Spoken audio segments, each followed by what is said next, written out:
for a little rest after breakfast. This is the life. Wait a sec. Isn't something important supposed to happen today? Oh, today's our big day! We're supposed to leave the Fortress of Mirapede! Come on, we've got to go complete the release procedures now!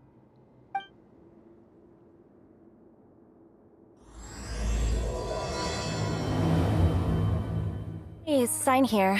This document will be effective immediately upon signing, and you two may exit the Fortress of Mirapede via the regular channels. It's been so long since we've been to the surface. Let's hurry up and... Huh? What's happening?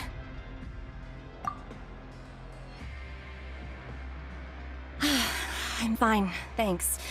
But I wonder what that tremor was just now. Let's go ask the Duke. Your Grace? Ah, good to see you two. Is there something you wish to see me about? Yeah, what was with that earthquake just now? Ah, that. The tremor didn't originate from the seafloor. In fact, it seems it came from the surface. Over the years of serving as the warden here, I've developed a sense for distinguishing between what occurs on the surface and what occurs underwater. Besides, the seal that Monsieur Neuvillette set in place won't fail so easily. So the fortress is okay? If you recall our last incident, if there really were a problem, there would be crowds of inmates in a panic right now. Huh, you've got a point. Okay, seems we need to get back up to the surface and ask about what happened. By the way, do you know what day it is today? I believe today is this month's pipe cleaning day. Wait, seriously? Ah, yes. Have you completed your release papers? Yep. It's you two. Are you leaving? That's right! Today is our last day in prison. But now that Paimon says that, it doesn't feel like we were confined here. Oh yeah, Paimon feels fond of this place now. Then be sure to come back and visit. If you've signed the release papers, then you're free to go. The guards will escort you out. You're not going to see us off? I knew you'd ask. All right, sure. Let's go. Well, you actually agreed. No worries, you must be busy. Paimon was just joking. Ah, so you do have a polite side, I see. After being down here for so long, I imagine you must feel like you're lacking. Yeah, don't worry, we'll come back to see you. Paimon really likes the cafeteria here. The chefs sure do know how to make good grub. I hope you won't be here as convicts the next time I see you. We'll do our best to stay out of trouble. Well, it seems our work in the Fortress of Mirapede is finished. That's the end of another chapter in our journey. And since Neuvillette was the one who asked us to come here, we should probably go report to him now. Next up, the Palais Mermonia. You're going to see Monsieur Neuvillette? I'm sure just your regards will do, no? You're right. I've heard the Palais has been terribly busy these days. Tell him that I hope he hasn't been overwhelmed by the recent string of troubles. The Palais Mermonia sure is buzzing with activity today. Halt! Huh? Oh, it's you two. Apologies. Monsieur Neuvillette did say you'd be welcome at any time. Excuse me, would you mind helping me take a look at this report? I'll be right there. Sorry, I've got my hands full here. You can see yourselves in. Everyone's so busy. Seems a lot has been happening.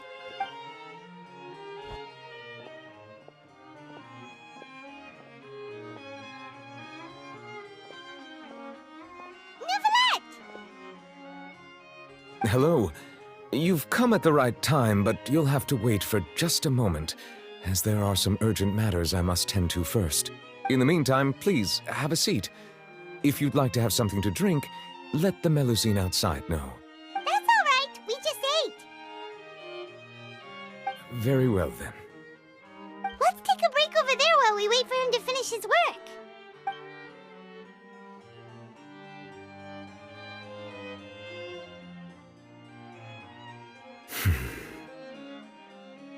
All right. That should wrap things up for now.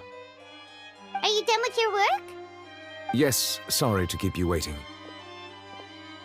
Today should be the day you were released from the Fortress of Mirapede.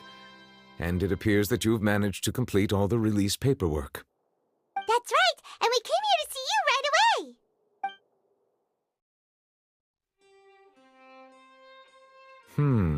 A massive whale. Do you have any idea what that might be? Judging from your description, that cannot have occurred in any ordinary waters, but rather something like the primordial sea. A whale of that size and shape cannot usually be found in the waters of Tevat. Therefore, we can only assume that Child is presently immersed in primordial seawater. Immersed in primordial seawater? But how? Most people wouldn't be capable of entering in the first place. I'm not completely sure how he could have gotten there myself. Yes? What is it? Ah, right! Paimon felt it too! We asked the Duke and he said it wasn't from underwater, so we figured you might know something about it. It turns out that I have just received a report about this particular matter. In fact, that's exactly what I was busy with a moment ago. The source of the tremor was here on the surface near Poisson. After the shaking stopped, the water levels in the Poisson area rose at an alarming rate. The water levels rose? Oh no! What about all the people there? Fortunately, the water levels only rose for a short period of time and have already returned to normal now. However, I still have a bad feeling about the whole phenomenon. If the change in water levels is connected with the leaking primordial seawater, then the situation in Poisson may be much worse than it appears. Navia should be in Poisson, right? We need to go check on her! I would also like to go there as soon as possible, but I'm afraid I can't leave just yet. We must immediately formulate disaster prevention plans for the surrounding coastal areas to avoid potential catastrophes. I'll have to ask you two to go to Poisson first. I'll meet you there to check on the situation once I finish things here. There's no time to lose! Let's get going! Please be careful. Oh no! What happened here?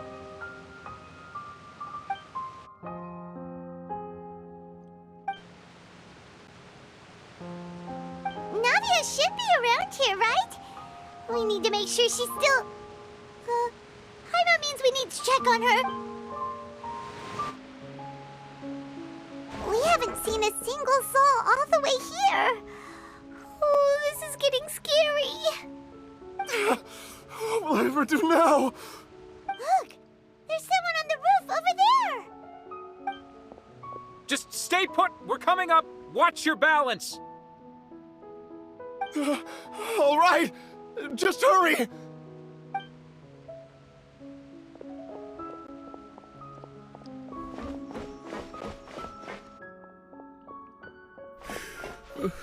I'm not young anymore. How will I survive on my own? My Desiree! Oh, he looks pretty sad. My leg!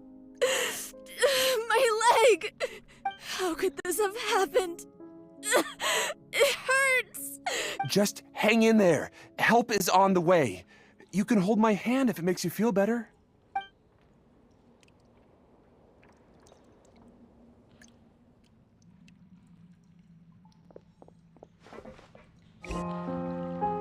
Oh, it's Navia. She's over there. Hey, Navia, are you okay?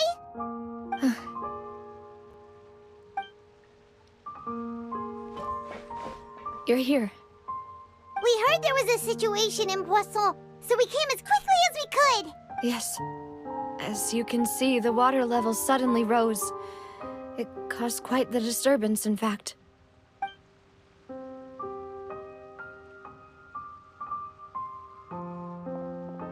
Demoiselle! There was a wounded resident next to a building southeast of here. We've already transported him to safety, but we've run out of medical supplies. He's wounded? How badly? He fell, so it's probably a broken leg. He's pretty shaken up. When the water level rose, he desperately climbed up to the roof. Once the water receded and he saw the ground, he became terrified and eventually... He jumped down then. Find the leader of Squad 1 and tell him to take the wounded resident to see a doctor. He should know where to go. Understood. I'll take over his search and rescue mission in the meantime. All right, you'll be in charge. I'm sorry. Where were we? The situation in Poisson? Right. Allow me to explain. A little earlier, we suddenly heard a loud noise. At first, everyone thought that something might have exploded on an aquabus. But before we knew it, water started pouring out from everywhere. The rushing water seemed a little odd, almost like the unique color of primordial seawater. Some people didn't realize the danger and thought it was just ordinary water, leaking from somewhere. Everyone on the street who happened to be close to the water didn't have a chance to escape. As the water levels rose, they suddenly disappeared. They were all dissolved. Those who realized what was happening started to flee in a panic, desperately trying to get to higher ground. Many were injured in the stampede, and some people fell from significant heights. The Spina di Rosula initiated rescue operations as quickly as possible, but there have been a lot of casualties. Fortunately, the water began to recede after some time, and the chaos came to an end. The water that flooded the area contained primordial seawater, so the lower levels of Poisson are still hazardous. To ensure everyone's safety, I've asked the people there to leave as soon as possible. No one knows if this could happen again. All we can do for now is try our best to help evacuate the residents. We still haven't completed the head count, but we'll have some numbers soon. How awful. And all of this just came out of nowhere. It was quite frightening indeed. I only wish that everything that just happened was a bad dream. Is there any way we can help, Navia? Thank you for being so willing to help in a moment of crisis like this. You don't know how much it means to me. I really can't express how grateful I am. Don't say that, Navia. That's what friends are for.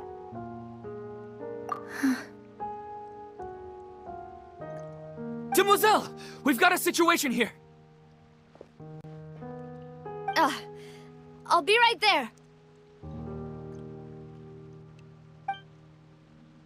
Sorry, I need to go for now. And off she goes. Seems it might be a while before she can take a break.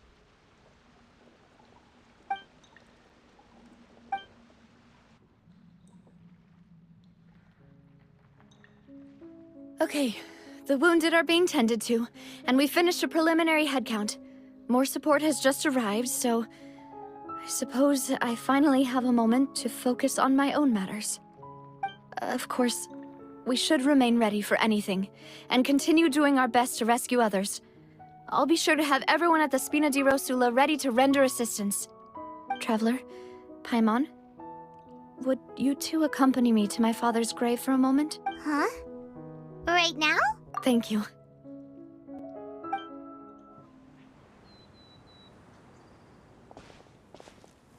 Not a lot of people here, huh?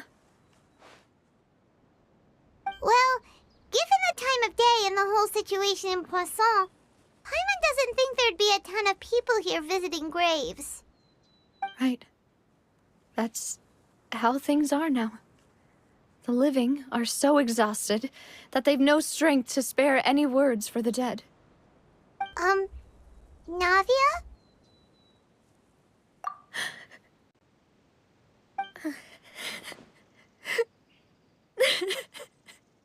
Navia, what's wrong?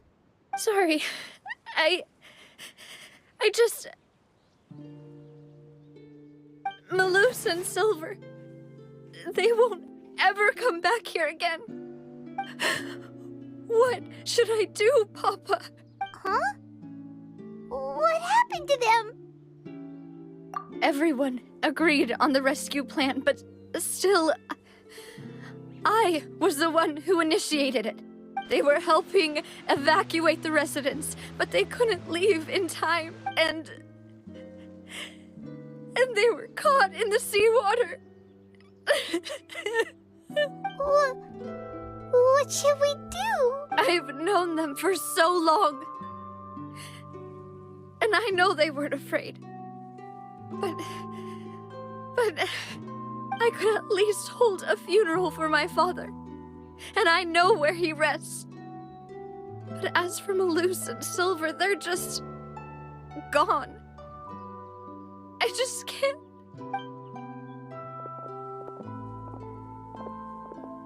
Everything looks so clean after it rains. Even the gravestones. I didn't expect that you'd enjoy a glass of red wine in front of Master Callus's grave. I can understand. Besides, the scenery here isn't half bad. See, it's not just me. I always want to bring something when I visit Papa. Perhaps we might even have a picnic. He wouldn't be angry, would he? How could Master ever be upset with you, Demoiselle? Yet the cemetery is the home of those who have passed, is it not? Everyone ends up here sooner or later, no matter who you are. Buying yourself a plot in advance, are you? No need yet.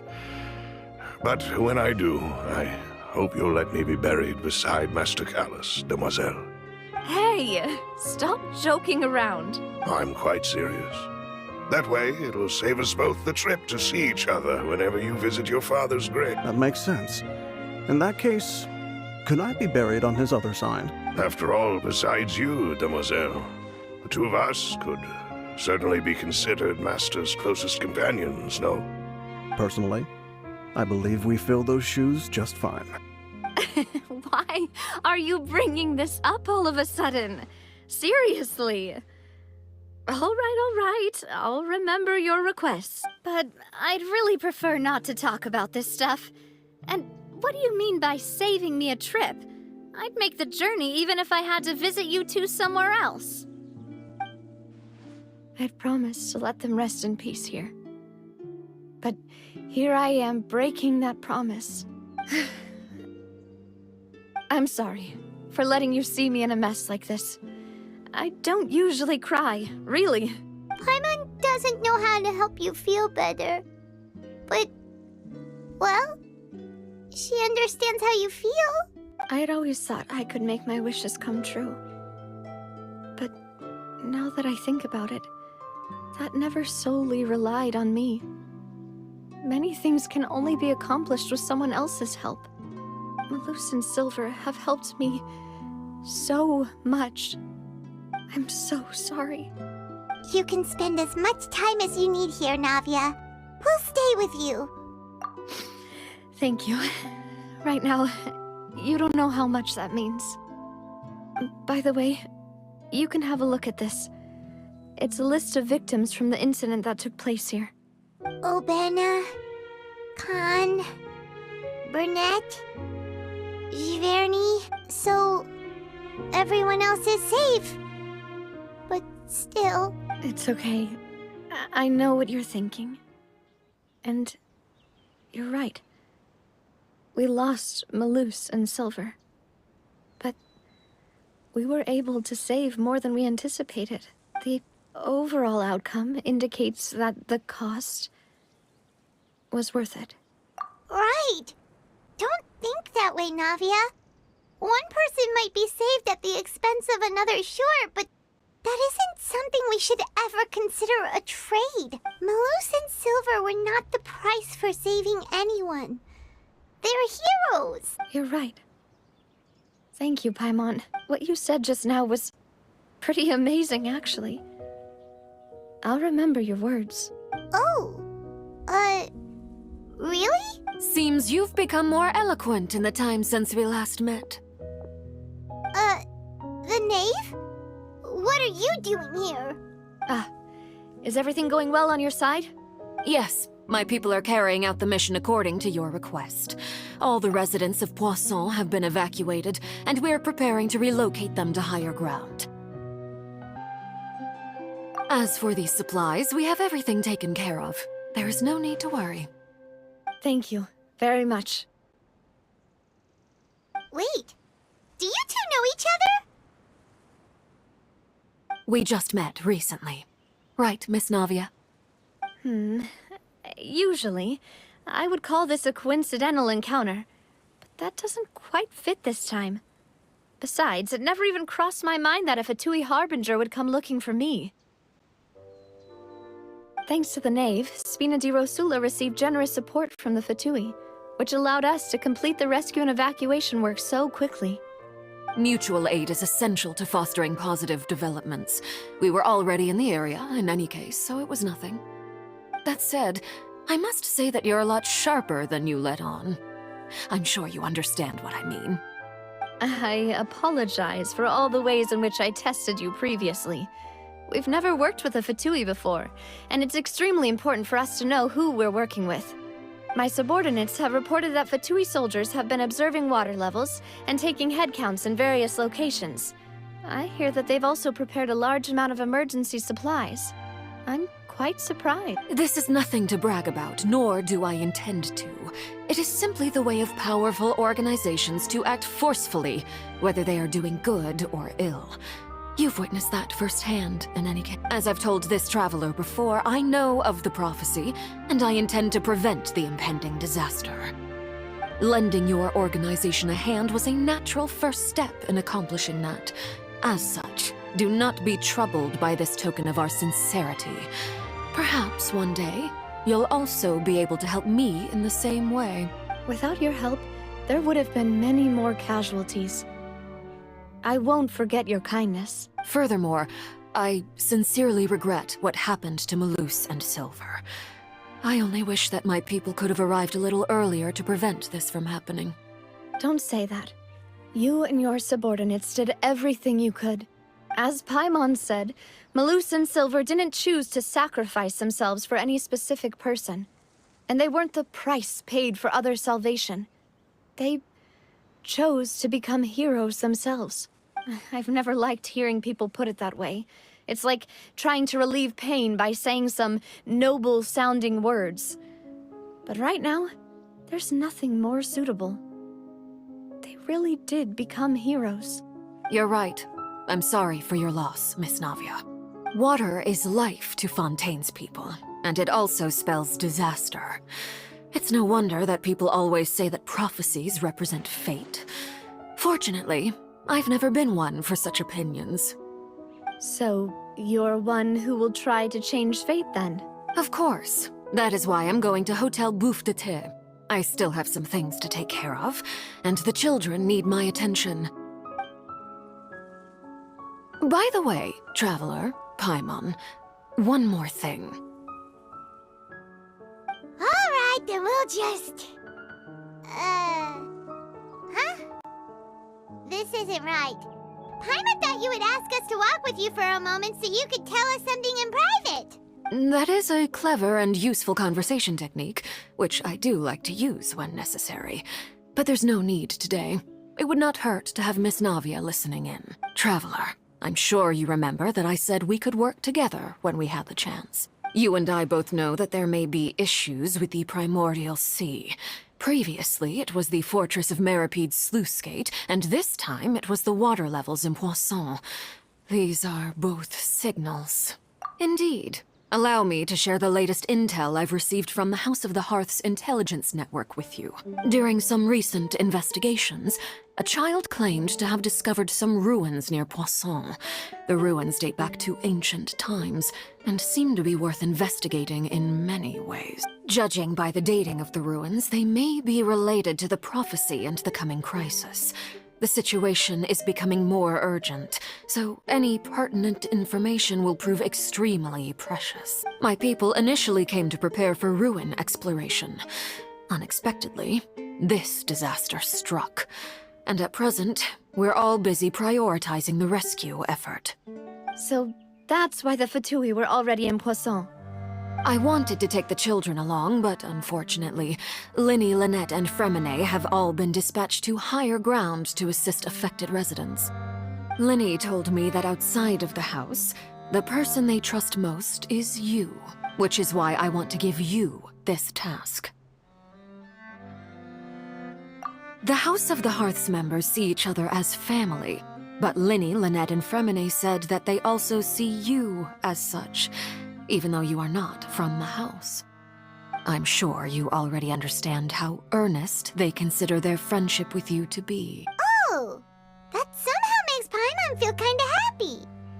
The intel I just shared about the ruins could fetch a high price. But since the children consider you family, it's only natural that I freely share it with you. Got it! So all we gotta do is go to some ruins, right? Pfft, we can handle that. Excuse me, but may I tag along?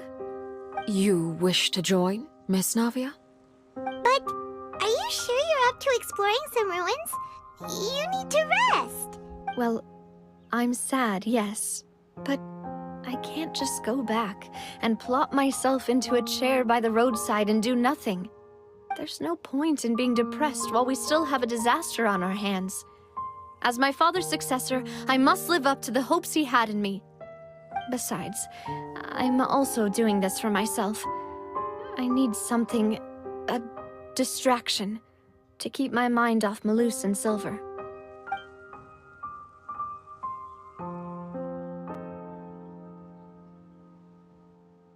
Since you put it that way, I have no objections.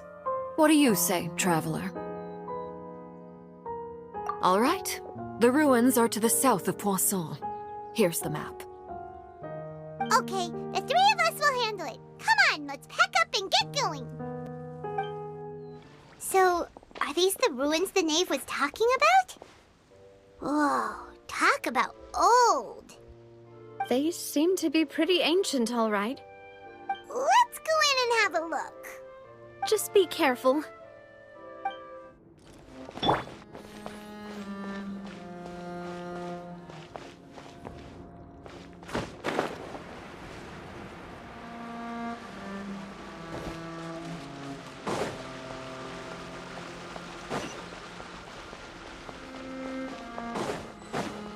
Silence! The tides beckon.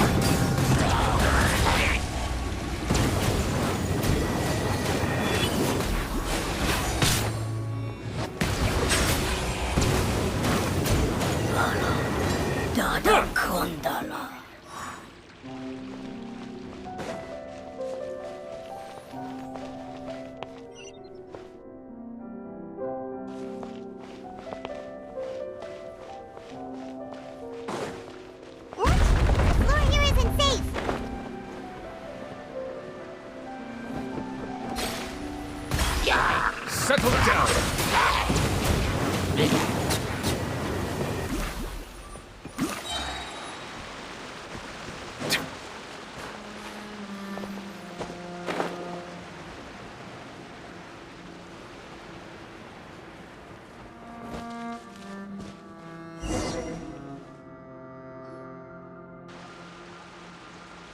This place has also been contaminated by primordial seawater.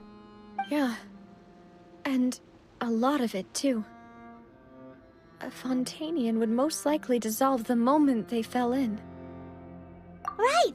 You can't go down if there's primordial seawater. It's too dangerous, and it won't be any help for you to just stay here. Don't get Paimon wrong. We're not saying you're useless. It's just that... No, you're right. I can't do anything in this situation. I'll leave the...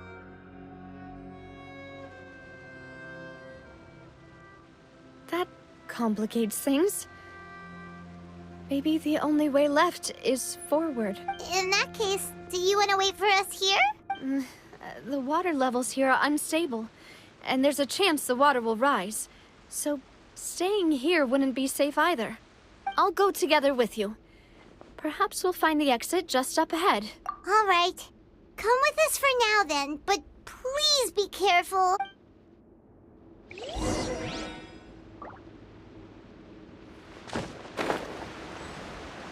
Oh no, it's a dead end! Let's try climbing over from the side.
Wait, there's something wrong with this bridge!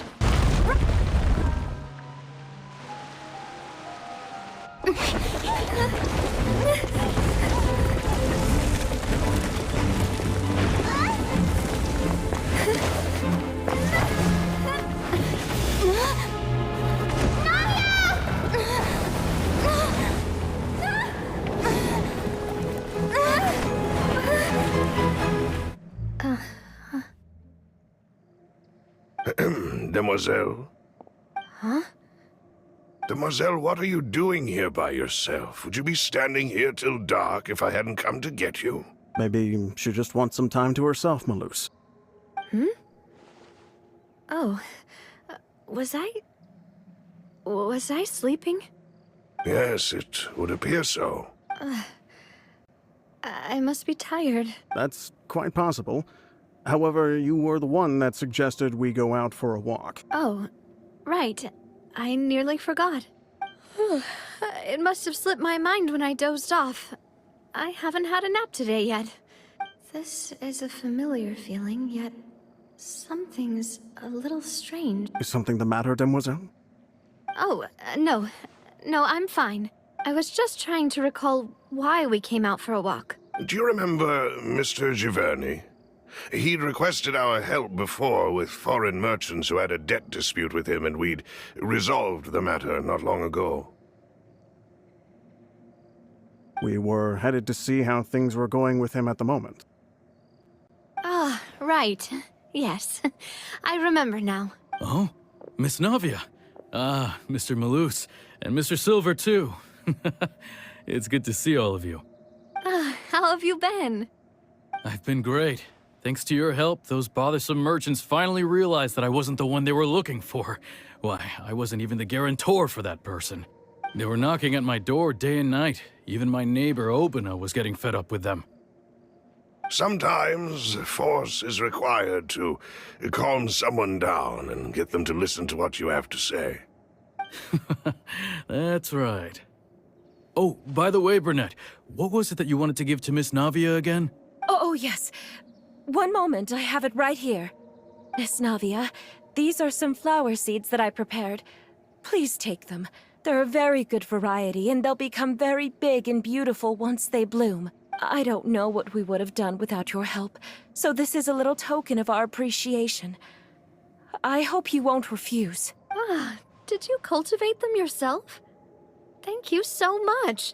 I'll certainly take them. Malus, we do still have some empty flower pots at home, right? Why, we can have as many pots as you'd like, Demoiselle. Perfect. In that case, we'll swap out some of the decorative plants for some of Mrs. Burnett's flowers. Very well. Wait. Something seems to be off here. Excuse me, madam. If I'm not mistaken, your name is Burnett, correct? That's right. Is something wrong? No, it's nothing. This is the first time we've ever met, but your name seemed familiar to me. I must have heard it when I was discussing things with your husband previously. I've heard this name before. Sometime recently, I'm sure of it. And why are there so few people around here? Where did everyone go? We must mind the time, Demoiselle. We still have important things to attend to today. Huh? We do? Like what? Well, now, did you forget? Miss Navia, here you are. I've been looking for you. Please, come to the Opera House. Your trial is about to begin. My trial? Wait, why would I need to go to the Opera House? Yes, she's right, Demoiselle. It's just about time now, so we should get going. Oh? All right then. Look, it's Navia! She's here! And her two attendants are with her. Goodness, everyone's finally here.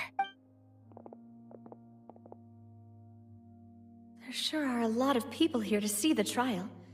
And they all seem to be oddly excited about something. I even know some of these people. Seem to be Karina, Desiree, Joyville, Jolien, Essen. Why are so many people here? And why do I have no recollection of this case? And as for the judge... huh? Where's Monsieur Neuvillette? Please sit in the defendant's seat. Don't worry, Silver and I shall accompany you. All right. But are you sure you can stand behind me? Typically, it wouldn't be allowed, but today is an exception. Hey, what kind of place do they think this is? Come on, do they have any idea what they're doing? Seriously. Enough with the whispering! Could someone please tell me where Monsieur Neuvillette is? And why I'm standing trial? My dear Miss Navia, have you not yet realized what you've done? In that case, allow me to explain. As all here know, you are Master Callus's successor, the head of the Spina di Rosula, someone held in high regard by every soul in Poisson. After you took over the Spina, you treated all of us just like the late Master Callus had. If anyone in need reached out to you for help, you responded. Not only you, but your butler, your subordinates, nearly everyone in the Spina di Rosula fought for the well-being of those in Poisson. Wait a moment. Aren't you just proving that I'm a good person? Yes, correct. Absolutely right. And that is why you stand accused. You have helped so many people get through so many difficulties. You are one with us. We are inseparable. We are one big family, all of us who are from Poisson, inextricably linked. And with you being so important, we couldn't possibly do without you. Therefore, this fair and honorable court shall declare you guilty, and you shall stay here. You will be together with us forever. Huh? What are you saying? Everything you have said is correct. I have indeed done a lot for my hometown, and I would be willing to be with you all, but what is the purpose of having me stand here like this? What is there to discuss? Ah, well, if that's what you think, then I have no further comments. How wonderful, Miss Navia!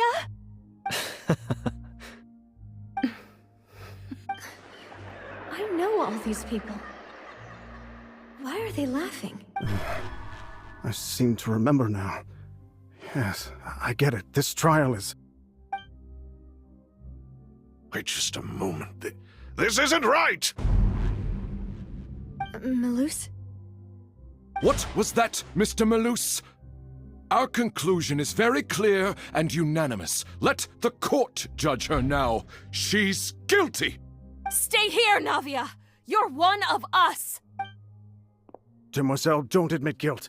This trial means to keep you here forever. I wish to exercise my right to defend Our Lady. Mr. Joinville, you only know of Navia's goodness, but nothing of her utterly independent mind. She was born a free and independent spirit. She has never been tied down by anything. Indeed, even the death of Master Callus couldn't stop her. Her actions cannot serve as proof that she identifies herself as part of any group. She merely acted as an individual, extending her hand to help others. Please do not mistake her actions as being otherwise. Really? As an individual, you say? Don't forget, we are all Fontanians here. This is the nation of justice, the nation of Hydro. Even if Miss Navia only voluntarily rendered her assistance, that doesn't change the fact that her beautiful soul must return to everyone. Water accepts all, blends with all. It will surely accept her kindness. Everything is measured here in the nation of Hydro, and in the end, everyone shall meld together. Thus, when a unanimous opinion emerges, that opinion represents justice. Now I speak for everyone. Our opinion is consistent. Navia should stay. We and Navia are one. And you would call this justice? Preposterous. You are merely jealous that Demoiselle still has a chance to exist as an individual. Have you forgotten how much you all once longed to become individuals, to become independent? Do you mean to defy our justice? If your justice is flawed, then why should we acknowledge it? As you said, we can also have our own justice. Silver and I shall defend Demoiselle. And that is how we will enforce justice. Ugh, my head... It hurts. Demoiselle. Silver, it hurts. My head is spinning. All I can see is stars swirling in front of me. I remember now. Everything that seemed odd from the very beginning. Karina, Desiree, Joyville, Jolien, Essen, and Mr. Giverny and Mrs. Burnett, who we met earlier. Even Malus and Silver. I don't want to admit it, but they're all dead. Don't be afraid, and don't admit guilt. We will protect you to the very end. Absurd! Who are you to say that she cannot be judged? We are the majority, and in the nation of trials, the majority is absolute justice. We are the will of all. Don't let them escape! We shall keep Navia here with us! Mr. Malus and Mr. Silver, must you be so stubborn? How could the two of you possibly hope to stand against the collective? Do not resist. This judgment is fair and just. Navia belongs to us. After all that happened, she should not be left alone in Poisson. What are you saying? No more excuses! He says we're jealous. Jealous? How could she possibly be an independent individual? What's with these people? Who's jealous of her? She belongs to us! Miss Navia, she... Silence! That's... Monsieur Neuvillette! Such commotion is prohibited in the court. The accusations you just presented are nonsense and cannot constitute a proper trial. The court will adjourn for the rest of the day. In this, I shall hear no objections from any unauthorized party. Our thanks, Monsieur Neuvillette. Please leave with me, Miss Navia, while there is still time. But... Go on now, Demoiselle. This is your only chance to leave this place.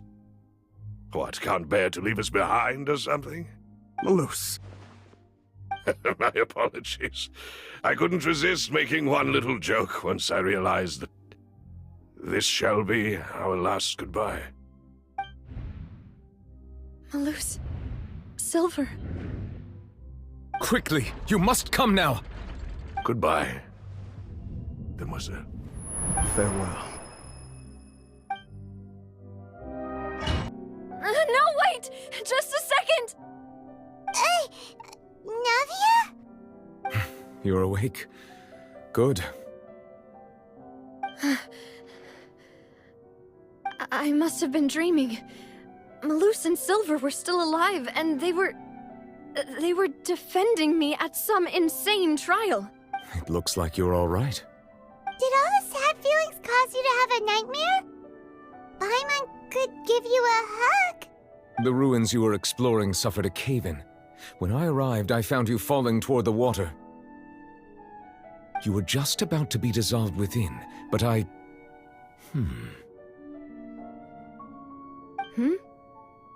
What is it? I think I saw 2 Oceanids protecting you. It was only for a moment, perhaps even a fraction of a second, but they gave me the chance to retrieve you.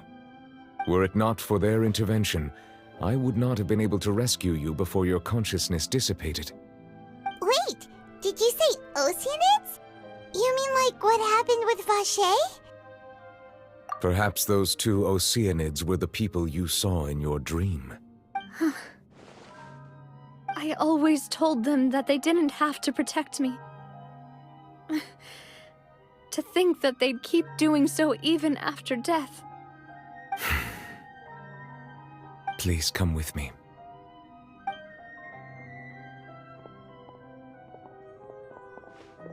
Neverlet, are you okay? Oh, I am quite all right. Perhaps there's something we could chat about? Why do you look so stiff all of a sudden? Oh, Paimon knows. You're the type who feels awkward when there's nothing to talk about, right? I merely thought that we should give Navia some time to herself. Huh? Why didn't you just say so then? Don't you think it's even more awkward to call us over like this and then have nothing to talk about? I suppose so. Ah, Sigewinne. I hope all is well with her these days. Her work in the Fortress of Meropide has not been too much for her, has it? No way! Don't worry. She's doing fine down there. She's an amazing head nurse. I see. Well, that is good. I have always worried that Sigewinne would need a lot of time to understand the world of humanity, just as I have. Oh, and the Duke also says hi! Even though Sigewinne made him do that. He hopes that you haven't been overwhelmed by all that's happened lately. Thank you. I have indeed been busy lately, and I also hope that everything is going well in the Fortress of Meropide. He still doesn't know what to talk about. Let's chat about something else then. So, Neverlet, you're probably quite the swimmer, huh? Yes, of course. This isn't going anywhere. Let's try something else. How did you find these ruins? Did the knave tell you? Yes, in fact. I had arranged to meet you in Poisson, but when I arrived, I discovered that the Fatui were helping the residents evacuate. They had even transported a large quantity of supplies to the area. Amid my astonishment, I ran into the knave, and we had a chat. She informed me that she had asked you to investigate the ancient ruins here. Yeah, we originally planned to meet up with you, but we thought you might still be busy with all those official documents. We didn't think exploring the ruins would take very long, and who would have thought you'd wrap things up so quickly?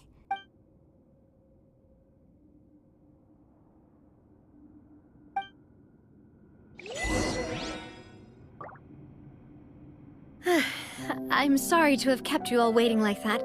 I'm feeling much better now. I guess we should get going again. Will you come with us, Monsieur Neuvillette? Yes, if you wouldn't mind my company. All right! Another one joins the party! Let's get going then!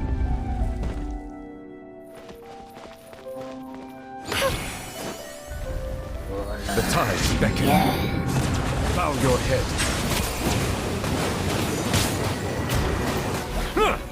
Shadow Raven, let night fall! Eat this! Boba, get them! Silence!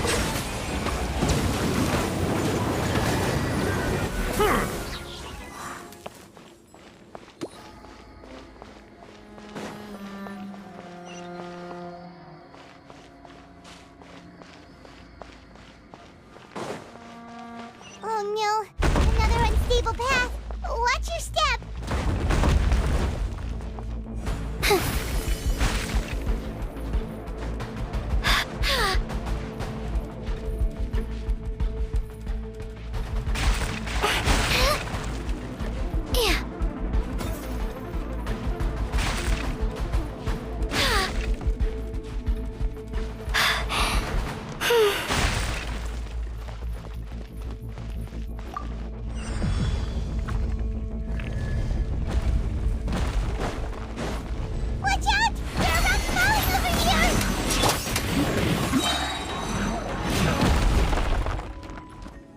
Let the mighty be humbled! Silence!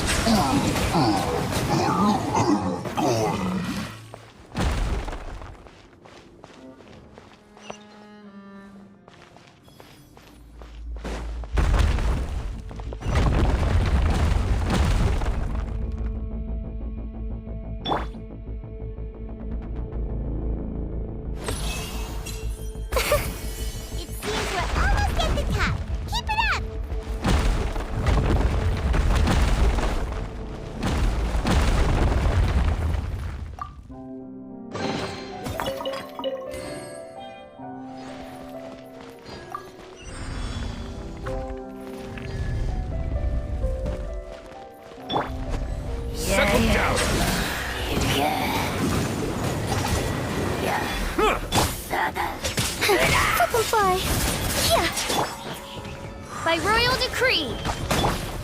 Nice and spicy. Silence!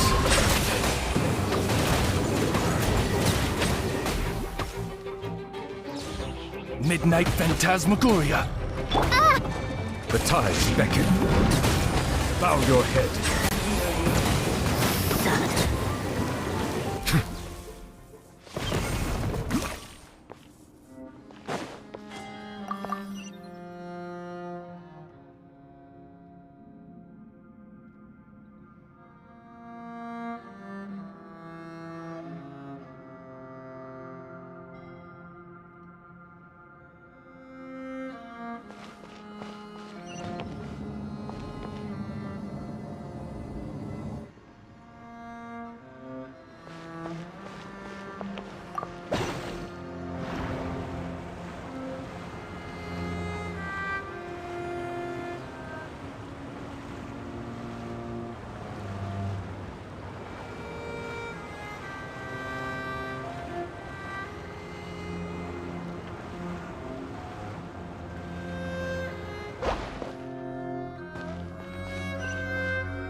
Looks like we've reached the end.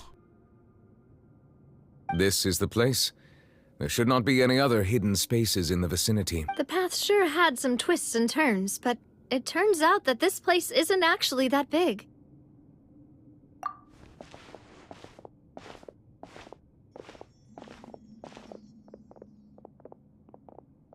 Stone slates.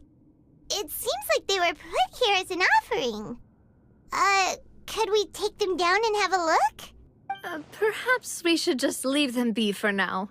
There are 4 locations in total, but only 3 stone slates. The slate that should be in the first empty spot is missing. The surrounding walls also show signs of damage. There's something written below. Let Paimon see. Reason dictates that this nation be destroyed. I shall record the history of its future here in its past. Say what? It feels like someone left these slates and these words here for a purpose. But does he mean that Fontaine should be destroyed? That would fit the circumstances dictated by the prophecy, yes. Indeed, the slate's contents correspond to it. Take the second slate, for example. There's a person kneeling here. She seems so dedicated. And there's a whole bunch of other people behind her doing the same. She's facing this... what is this? Some kind of island in the sky? And is that Lady Farina in the third image? Did the Hydro Archon fall into the water? And is that a ring of people around her? Paimon doesn't quite get it. Are they all in the water? The fourth image. I know this one. This exactly matches the content of the prophecy. The people will all be dissolved into the waters, and only the Hydro Archon will remain, weeping on her throne.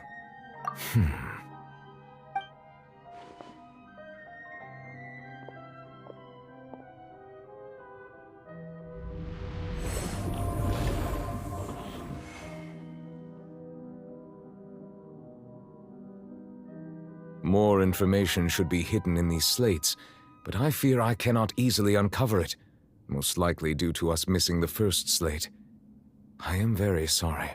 Don't blame yourself, Monsieur Neuvillette. Deciphering ancient stone slates isn't one of your duties. Ooh, Paimon's getting the chills just looking at these slates. This says that it's the history of the future, right? That means the prophecy's sure to come true. I really hope it doesn't mean that. Still, Paimon feels like these images are kind of weird when you look...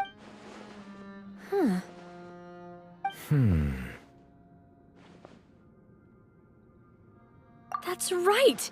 If the images are in chronological order, shouldn't the fourth, the waters drowning Fontaine, come before the third, where the Hydro Archon herself falls into the water? And yet the order is reversed here. If we go by timing, Lady Farina only emerges in the third image. That means that the person in the second image might be the previous Hydro Archon. Egeria, then. I had never met her, but her appearance here does match the records. The previous Archon kneeling before the floating island in the skies, as if confessing a sin. Did she herself commit that sin? And if not, why would she be in such a posture? Also, I'm still wondering why these ancient stone slates are here at all. Judging from their contents, could this place be the origin of the prophecy? Does that mean that someone, or some people, once saw these slates? But who would have created these slates and left these words here? It seems that any further clues will have to come from Farina. In that case, there's no time to lose. There's nothing else to be gained here, so let's head back first. Yeah, we better get somewhere safe for now.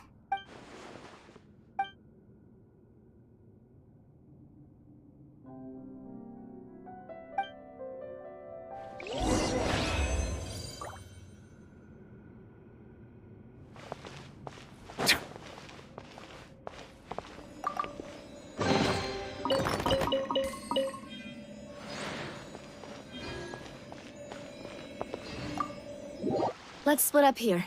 I'm going to check on what's happening with the Spina. You know how it is. There's some things you just need to be there for yourself. You still have energy for that, Navia? Paimon's already beat. Just head back to the Fluvsandre and have a rest then. Thanks for keeping me company all this time. I'll depart as well. Thanks for your hard work today. Rest well, everyone. Traveler, I will go talk to Farina tomorrow morning to ask about the stone slates. I'm sure that you're concerned about this matter as well. If you have time, drop by my office. I will share the results of our discussion with Are you really gonna talk to her about this directly? Will that be a problem? Paimon's getting a little scared now that it's... She has long been harboring secrets, and will not give them up easily. Which makes it all the more my duty to ensure that she understands the present situation. Alright, we'll leave it in your hands then. You're probably the best person to talk to her anyway. I will be carefully considering my words tonight. Traveler, Paimon, our safe house at the Fluvsandre is always open to you as ever, so please don't think you're an imposition. All right, I'll be on my way then.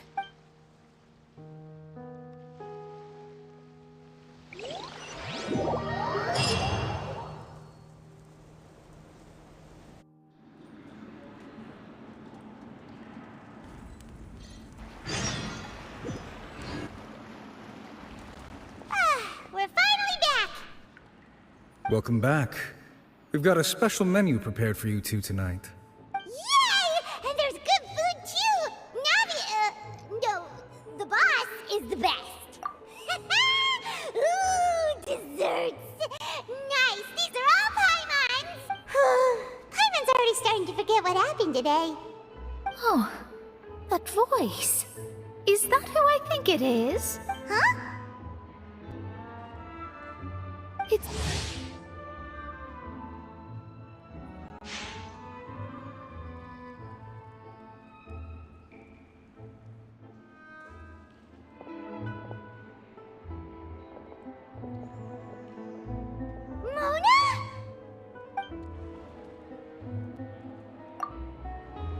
Seriously, nobody just uses a scry glass whenever they've got time to just see who they'll meet on the road. Still, we didn't expect to see you here. Wait, you're not a Fontanian, are you, Mona? Well, I have some business to attend to here, so I booked a hotel in the city. I was just out for a stroll when I bumped into you. Quite unexpectedly, if I might add. Why did you think I was from Fontaine, though? Is that because Magistus doesn't sound much like a Mondstadt surname? Yeah, let's go with that. Well, I used to have my own surname, which was, well, some other thing. Either way, the old hag told me when she took me as her disciple that the first step to being a great astrologist's pupil was to change that name. There was nothing for it, really. She really is amazing at astrology, so I changed my name to what it is now according to her wishes. To my surprise, however, Magistus is not the name of some ancient house or clan. It isn't? Nope. Although it is used by us in place of surnames, it generally just means great. Wow! Imagine including a boast in your name. Wait, are you gonna have to put that into your genealogy as well? I reckon so. In any case, I'd give my disciple a name like this as well, if I were to take one. Astromancer Barbeloth Trismegistus. Whoa, that's a long one. Does it also mean great or something? My name means Mona the Great Astrologist. As for the old hag, hers is, in plain speech, the thrice-as-great Scholar of the Stars. Just take it as a title specific to astrologists. Thrice as great? That's so petty. I know, right? That's just how she is. She used to call herself Magistus, actually, but when she took me in, she changed her name to Trismegistus. Talk about excessive. Magistus is thus the calling card of our school, so to speak, which makes it about the same as a surname. It's all right if you don't get it. You can... That sounds terrible! But anyway, you're not Fontanian, are you, Mona? You're from Mondstadt, right? Well, I was born in Mondstadt, yes. My parents migrated to Dorman Port, and I traveled with the old hag for a while, after which I settled down in Mondstadt City. Oh, that's a good thing then. At least we know you won't be dissolved by Fontaine's waters. Speaking of that, I'm sure you're aware that a bunch of things have happened here in Fontaine, right?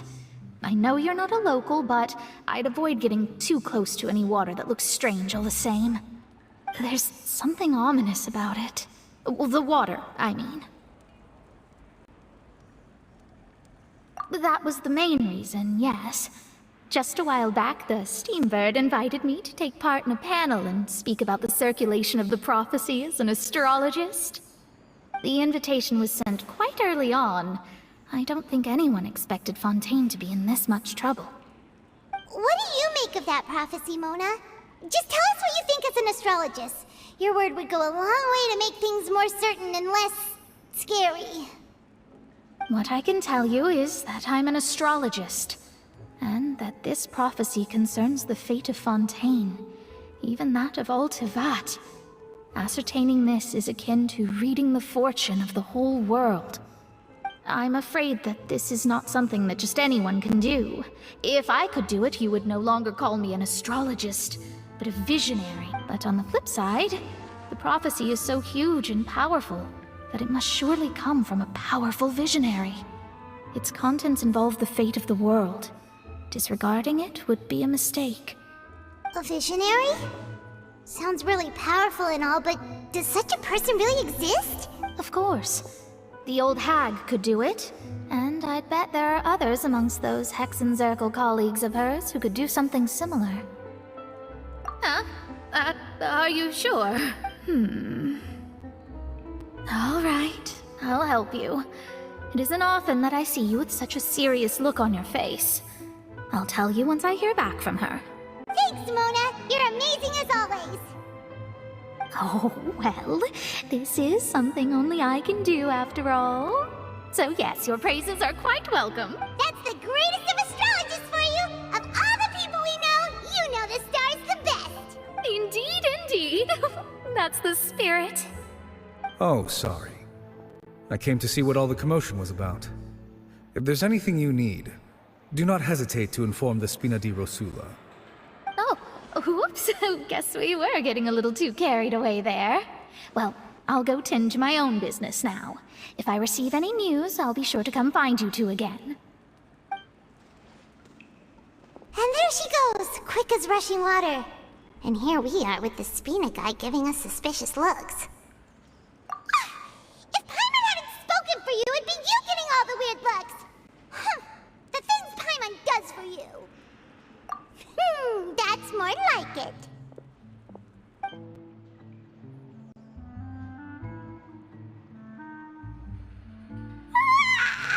Good morning.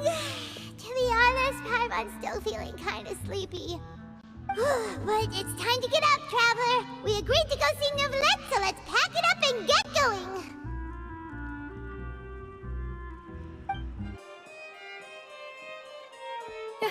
You're here! Finally! Is something wrong? Monsieur Neuvillette and Lady Farina, they seem to have gotten into a dispute. Please go see for yourself.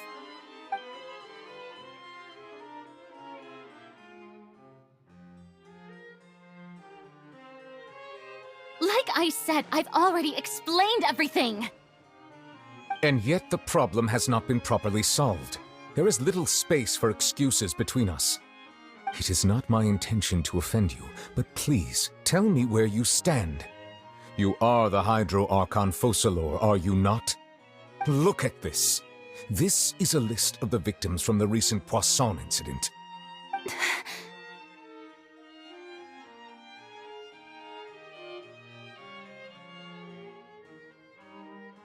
You mean...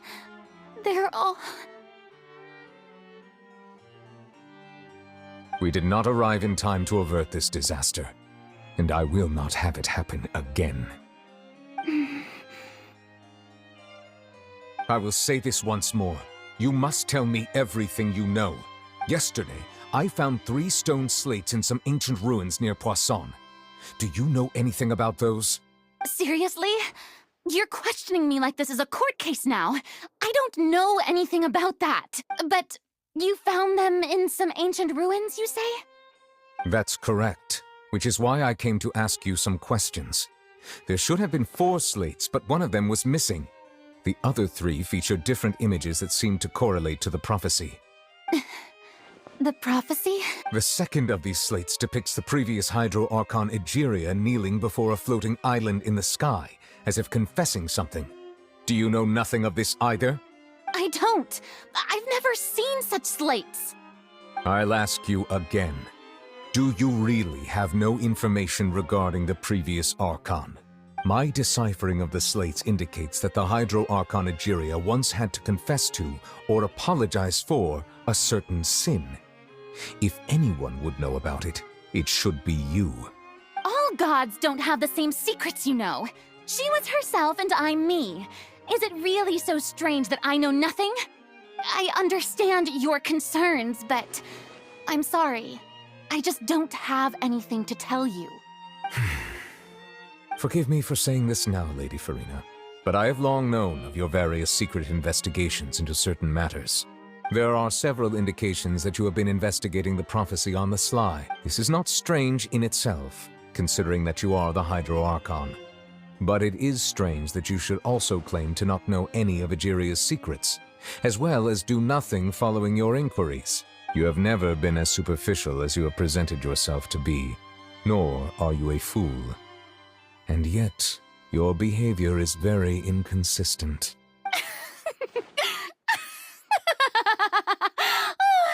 So you've been watching me all this time, have you? I didn't think you were that type. Well, since you know about my secret investigations, then you should know I'm actually working to take care of it. There's no point questioning or suspecting me. You're the Eudix, but you're still my subordinate. You should be following my lead. Just trust in me, your Archon, and do as I say. Never mind whether you can truly convince yourself to or not. It'll all turn out fine. That's all I have to say. We do not discuss this matter again. Oh, the opera's about to start. Toodles!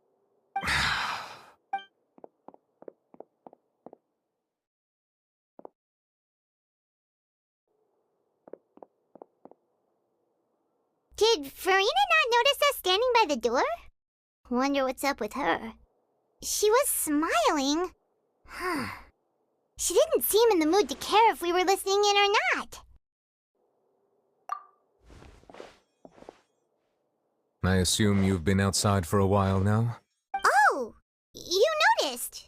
Seems Farina didn't even realize we were here. She was in a great panic, though I cannot discern the reason. Our discussion reached impasses time and again, a state of affairs that we cannot allow to continue. Still, I do not understand. Dialogue is the basis for understanding, so why did she keep refusing to engage? Everyone in her inner circle has noticed that she is hiding some secret. The issue is her attitude. I fear that she will not reveal anything unless absolutely forced to. We may have to create a situation in which she will have no choice but to speak. Oh? Like what? Normally, people will only reveal the truth when standing trial. Perhaps we must have the Hydro Archon experience just such a... But Farina's seen so many trials, and she's really good at dodging questions. How do we make sure that she won't just slip away at the first chance she gets? We will need to consider this thoroughly, join forces with various parties, and then do what we can. If at all possible, I would prefer to recuse myself from this affair, but we must prevent the prophecy from coming to pass. This may be cruel to her, but all Fontaine is in crisis. The information a god possesses is too precious, and so we must take a chance on this. But who will lend us their aid to do such a thing?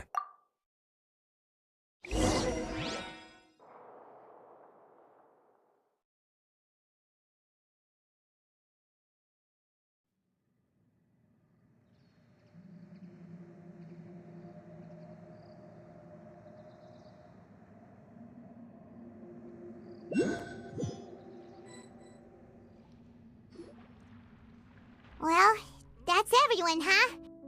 Speaking of which, it was pretty smart of you to think of hiding here. Poisson was just involved in a disaster, so it's presently devoid of people. That naturally makes it the best choice. And here you are drinking tea like it's the most natural thing in the world, huh? That's what families should do. Sit and enjoy a leisurely time together. It's nice to enjoy tea here, you know? Care for a cup? Lend me your ears, everyone.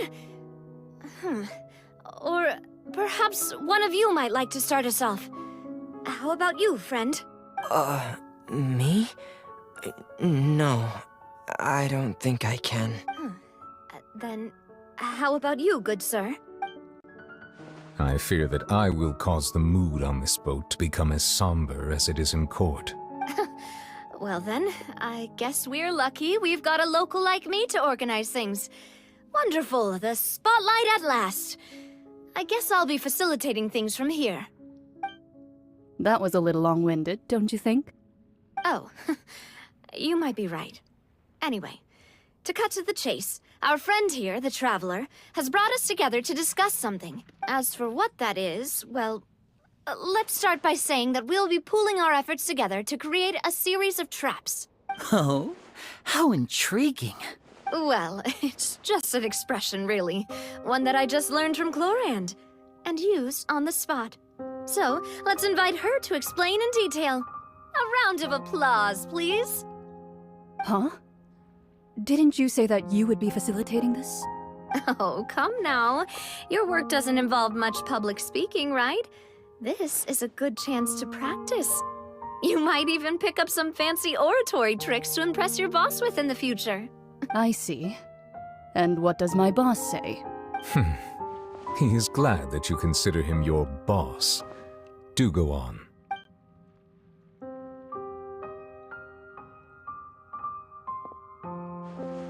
In that case, do any of you have experience hunting? Not that I recall. Fremine and I once used a wooden stick in a basket to catch wild rabbits when we were younger. As for Lynette, oh, right. You were sick that day, weren't you? I've also gone diving to catch some fish before. Does that count? I'm afraid not. You may or may not have heard, but Fontaine once played host to a group known as the Marechaussee Hunters. Though that was their name, they did not hunt animals, but rather various monsters left behind by the ancient dynasty of King Remus.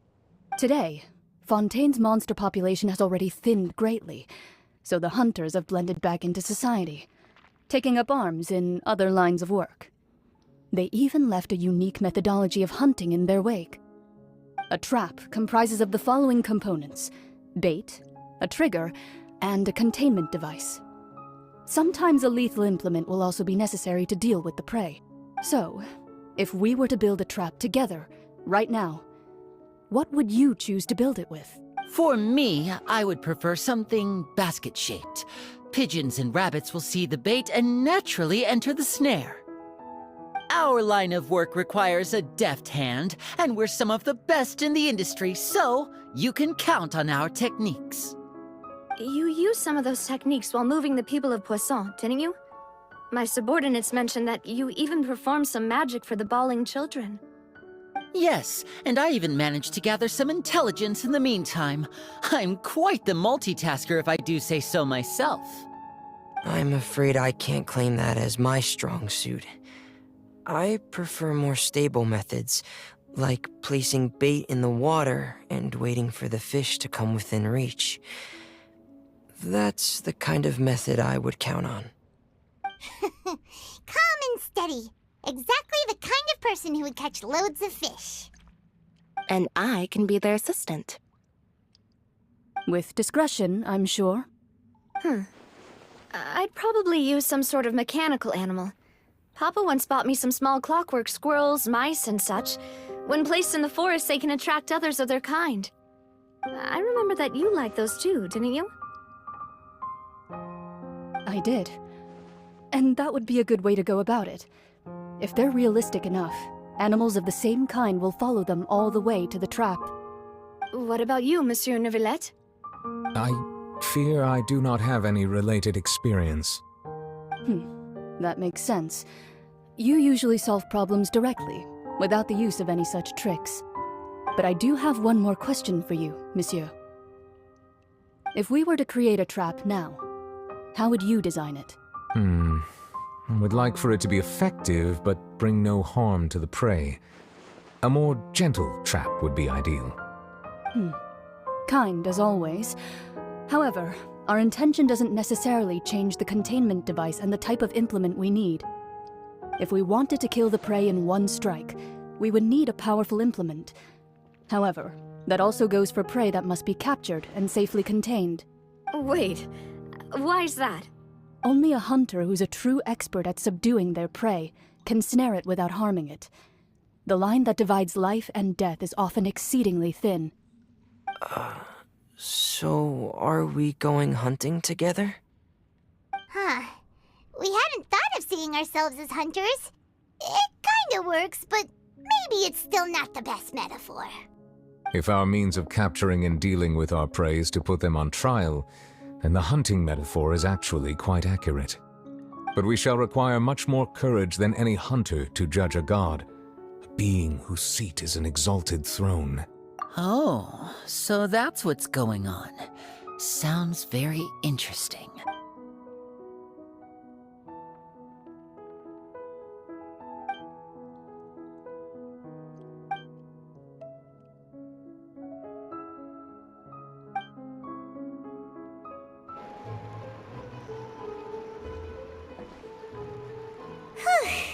It's been a tough few days, hasn't it?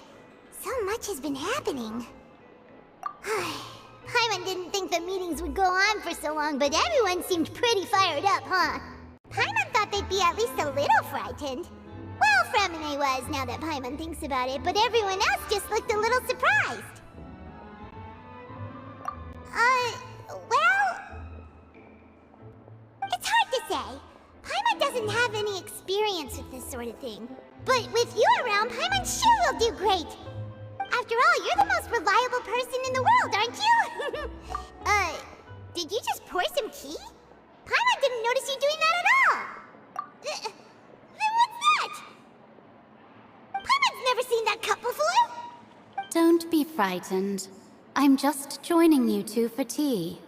I merely refrained from saying anything till now. Who's that voice? But there's no one here. What a strange conclusion, but also such an interesting one. You two make such a fascinating combo, and yet even you feel confused. As such, I couldn't, consider me a passerby, just accepting a commission from my friend's disciple on a whim. Precisely. Call me N, a mage who wanders the world. At least, that's how my friends have suggested that I introduce myself. The prophecy. Yes, what has been prophesized will be fulfilled. You may view such things as the history of the future. What? Then is there any way we can stop it? People call such things fate, and it is written in the stars. It cannot so easily be altered. Ah, so you've caught on. Just as prophecies are usually only the future as seen from the perspectives of the gods, could things be happening in hidden corners where the gods' gaze does not fall? Are the things that you shall see different from the fate that the gods perceive? What is she talking about? It all sounds really impressive and important and stuff, but it also sounds kind of scary. I believe that you understand, right? Some things are insignificant, but others you must reach out to change. Ultimately, fate shall serve as your only guide, no matter what will happen in Tevat's future. All you need to do is to play your part. This was good tea, by the way. Thank you for your hospitality. Well, that'll be all for today. The voice. It's gone.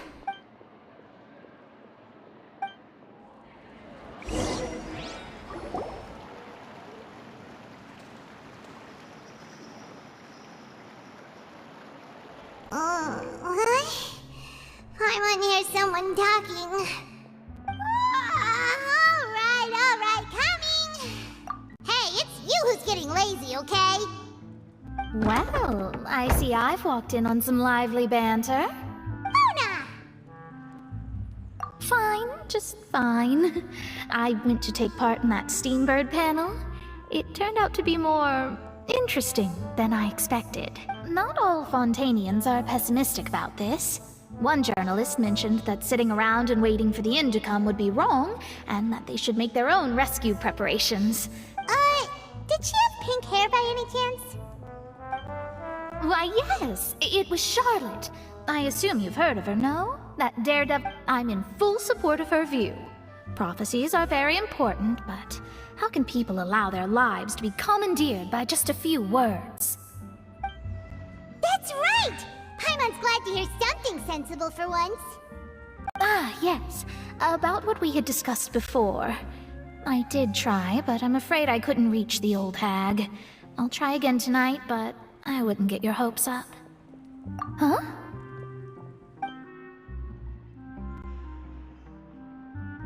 Goodness gracious. Are you serious? She said that even the god's gaze has blind spots. Pretty bold if you ask Paimon. Most people would believe the gods to be all-knowing, right? The Hexen Circle members are certainly anything but ordinary. As for the mage named N, the old hag has mentioned her a few times. She said that N's sense of direction is incredible, and that she loves guiding those who are lost. But I've never met her, and if she were still alive, she'd be... Well, suffice it to say that the hag's at least a few hundred now, and N's been around for longer than that. Whoa, the Hexen Circle sounds like a scary group. But they must really stay in shape to live so long. Their abilities alone are pretty terrifying. If she came to see you personally, then the problem you're facing must truly be of great importance. Well, it's not like Paimon could understand anything she said.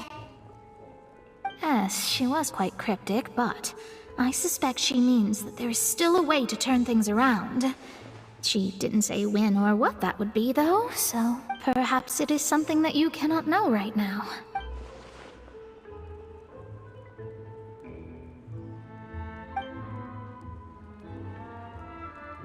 Traveler, Paimon, are you two all right? Oh, we're fine. We're just a little down right now. It kind of feels like the end is coming, you know? I see. I feel that same sense of desperation, too. I guess you could consider me someone who has often witnessed fate. So far as I have seen, it cannot be swayed. But even so, I still hope for and believe in miracles. Astrology is eternal and rational, but fate may not be. It is cruel, but it can also be beautiful. Perhaps that's what En was trying to tell you. Not to lose heart, and to believe that what you are seeing playing out before you is not yet set in stone. I did originally think of steering clear of all this, but I couldn't. Even if this is all futile, I still wish to help everyone. If we don't struggle to the last, then how can we face the end when it comes? Huh. You do have a point. There I go, talking about astrological principles again. Sorry about that. The moment I start talking about work-related stuff. It was worth trying to comfort you, even if only a little. I suppose that might be why we always seem to meet by coincidence. Paimon feels kind of moved by what Mona said, but also kind of sad too. Hey, Traveler, Paimon suddenly feels like going outside for a walk. Let's walk around the city, shall we? There's a few spots we always like to walk by. Huh? Our names are written in this newspaper. What's going on? Let Paimon see! The underwater stronghold, the Fortress of Meripede, has continued in its noble autonomy, but that does not mean that others cannot interact with it. My recent attempts to enter the fortress bore little fruit. Huh. Guess Charlotte still hasn't given up on that. Thus, did an Outlander friend become the focus of this report, a blind adventurer with their white fairy legends trailing in their wake. It is said that this mysterious traveler once visited the underwater fortress. So while the fortress's interior remains a mystery behind closed doors, do not fear, for the tales of the traveler contain surprises in spades. Journalist Charlotte's biggest scoop yet, the Traveler's Trail, World Walker. Huh. Charlotte took so many awesome photos of us and we never even noticed her. She hasn't been able to get a hold of anything at the fortress, so since we're easier to find, she's using us as the subject matter instead? Ugh, seriously? Well, fine. Those headlines and photos do look cool, so Paimon will forgive her this time.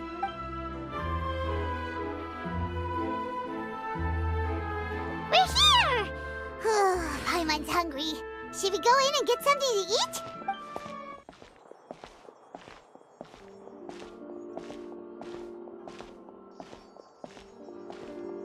Hey, quick!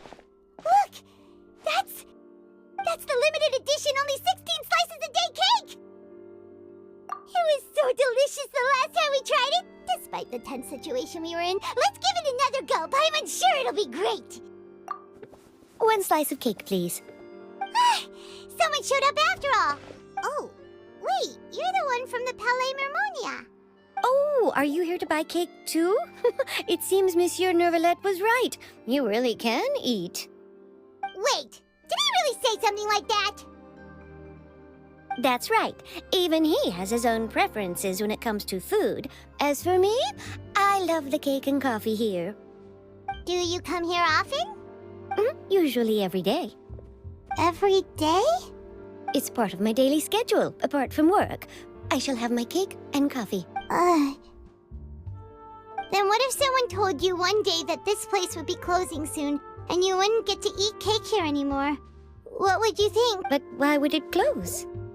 Well, Paimon doesn't know either, but maybe the waters will rise tomorrow. You know, like in the prophecy. Oh, the prophecy. To be honest, I haven't paid much attention to that. No, still, even if there'd be no more cake tomorrow, that wouldn't keep me from having some today. No, it's the same for eating in general. You might not be able to eat tomorrow, but if you can do so today, then you should carry on. That's what people call living, you know. Huh. Don't be sad. Excuse me, could I have 2 more slices of cake to go? These 2 slices are for you. Sijuin said that this kind of expression you're making is what humans call being sad. Oh, you know Sijuin? I sure do. She was born before me, and she sometimes comes to the surface to teach us things about humans. She said that humans are creatures that are saddened easily, yes, and you can only lift their spirits by feeding them delicious food. So please try the cakes here. I've got something else to do, so I'll be going now. You two try to stay in a good mood after eating, all right? Bye.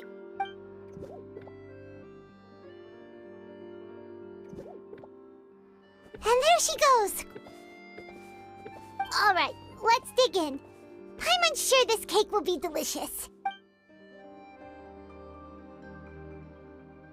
It's more delicious than last time, and the flavor gets even better with a sip of tea. It sure would be nice if we could come again tomorrow. Sure would be nice if we could always eat delicious food here. Oh, we're near the Steambird office. Let's go look for Charlotte and have a chat. Wow! If it isn't the Traveler and Paimon! Oh, have you seen the article I wrote about you? Ha! You've got some nerve! You just used us to make some quick mora! Oh, you needn't worry about that. I heard that you were in Poisson some time back, so I sent you a letter to discuss just that. It appears you didn't receive it, though. It's all right, though. I've set aside the amount intended for you. I've even set the table with some food. Really? Oh, you're almost a little too easy to win over, Paimon. If I were a journalist with ulterior motives, you'd be in trouble now, you know. Oh, Paimon knows you're not like that. Still, what brings you here all of a sudden? Were you looking for me? A friend of ours met you a while back, and when she mentioned it, we thought of coming to see you. Her name's Mona. Ah, so you know Miss Mona as well. She's a guest columnist for our paper. Really good one, too. She's so young and already such a brilliant astrologist. So she mentioned me? What did she say? She said that you're a real daredevil of a journalist. Nice. In which case, can this daredevil journalist dare to request an exclusive interview with the legendary Traveler and Paimon? Huh? So your article in the paper today doesn't count? Oh, of course it doesn't. That was more like live photography. What I'd like to do is dive deeper and ask you to talk about the thing. Yeah, are we even qualified enough? Why not? If I say you're worth an interview, then you're worth it. But not right now, of course. I'll need a few days to prepare. Oh, in that case, we'll just chat when you have the time then? Oh, so that's a yes? Ooh, splendid! I'll tell the editor-in-chief immediately. I'll have to apply for lighting, a venue, some props, and... Whew, so much to get done now. Talk to you later. Wait, Charlotte, Paimon's still got a question for you. And what's that? If, just for example, Fontaine were to be flooded tomorrow, what would you do today?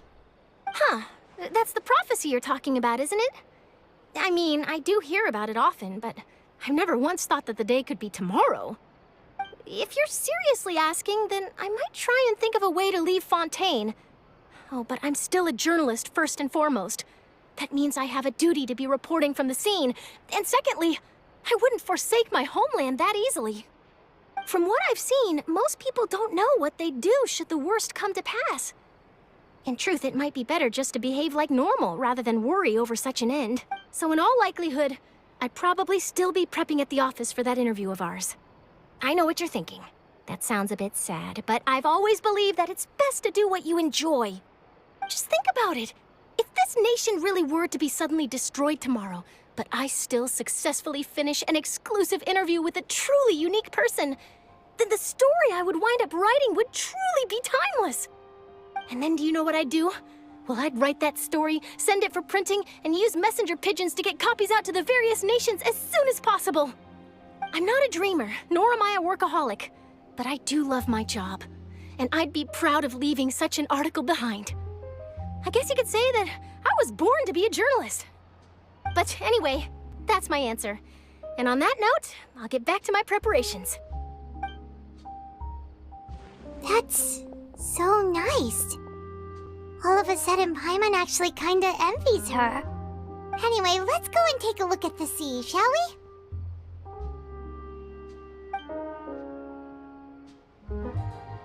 The sea breeze and scenery can be a pretty soothing combo, huh? Paimon's been thinking. If it wasn't Fontaine, but all of Tevat that would be destroyed tomorrow, where would we go and what would we do? No, Paimon should ask, if you could choose, what would you like?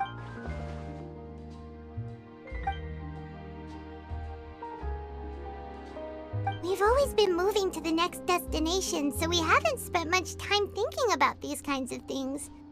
We didn't have to either, with us always being on the road and whatnot. You mean, still traveling? Huh. Wait, isn't that what we've always been doing?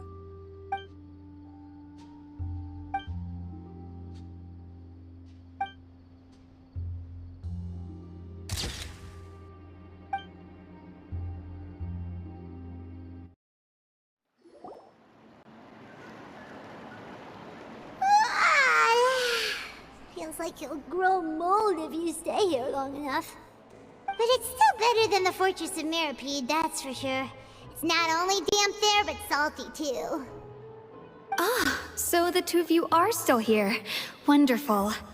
Oh, you're from the Palais Mermonia, aren't you? Yes, I'm Isadora. Monsieur Nervillet sent me to look for you two before.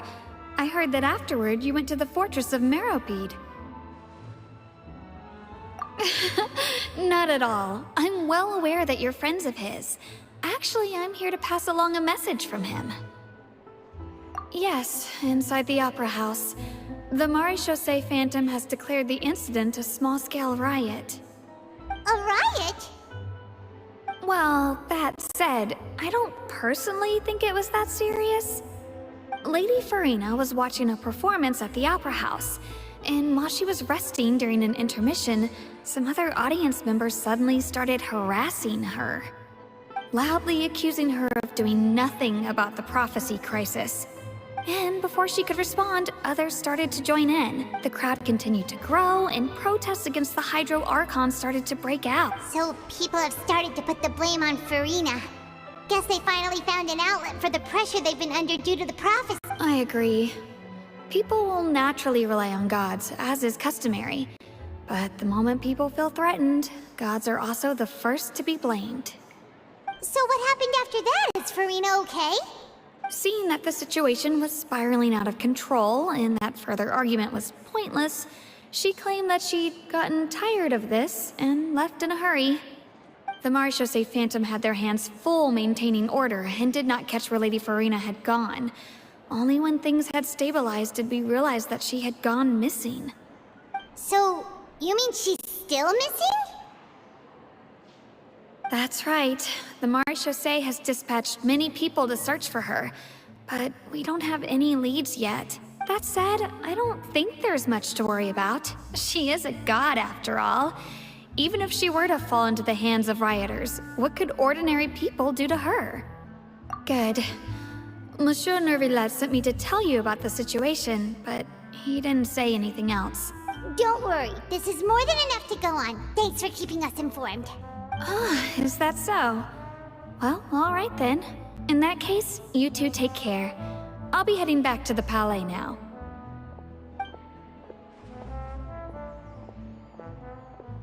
Well, sounds like we should hurry over to Poisson then. If we know Farina, she won't try to fix things in this situation. Instead, she'll look for a place to wait out the heat. And, as we also know, she may be loud and dramatic, but she doesn't have a heart of stone. When Nervillet was talking to her in the Palais Mermonia, and she heard about Poisson, she couldn't hide her sadness and remorse. It would be hard for her to ignore being accused by the public today. Paimon thinks Farina's probably taken the opportunity to slip away to Poisson and try to relieve the sense of guilt that she's feeling. Huh. Well, what do you think? Paimon knows the answer, of course, but Paimon can do the analysis to back it up, too. Cool! In that case, there's not a moment to lose. Poisson, here we come! This place looks deserted. Guess all the survivors must have evacuated already. All that's left here are signs of devastation. Could Farina really be here? Let's try to find her as soon as possible.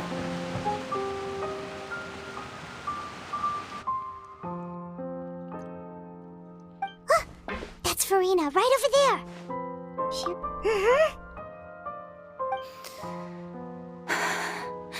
Should I just give up? This is all meaningless. What was meant to happen did happen after all. Everyone's dead. I'm sorry. I'm so sorry.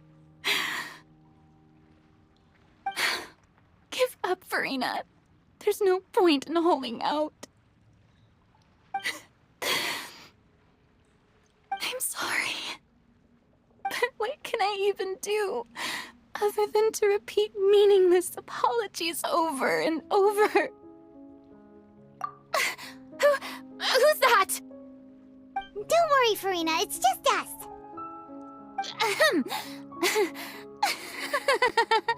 So it is you, blonde traveler from another land.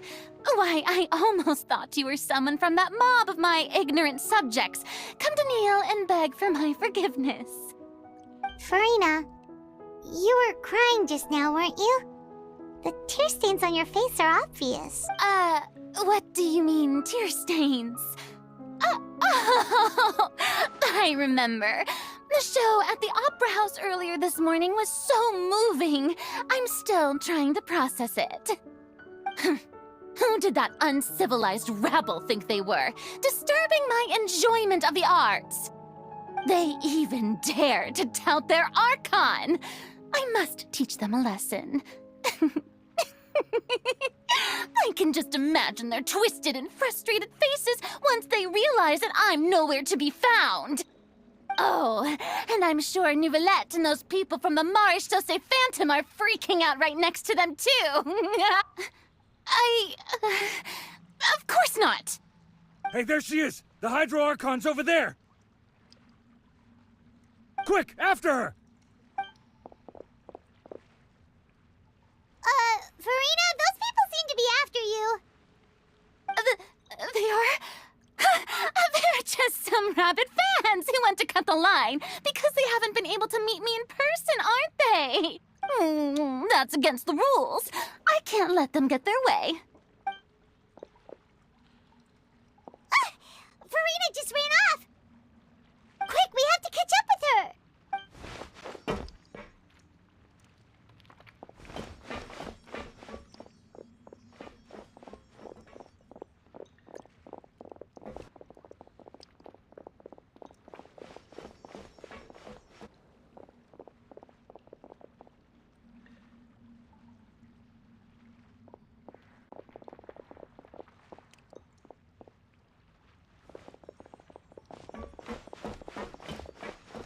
This should be the place, right? Hey, Farina! There's a good hiding spot over here. Quick, come to Paimon before the rest of them catch up to you.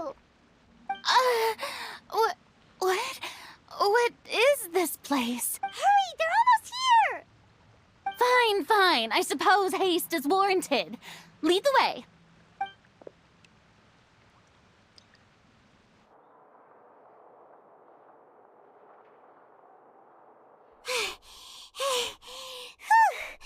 Paimon's exhausted.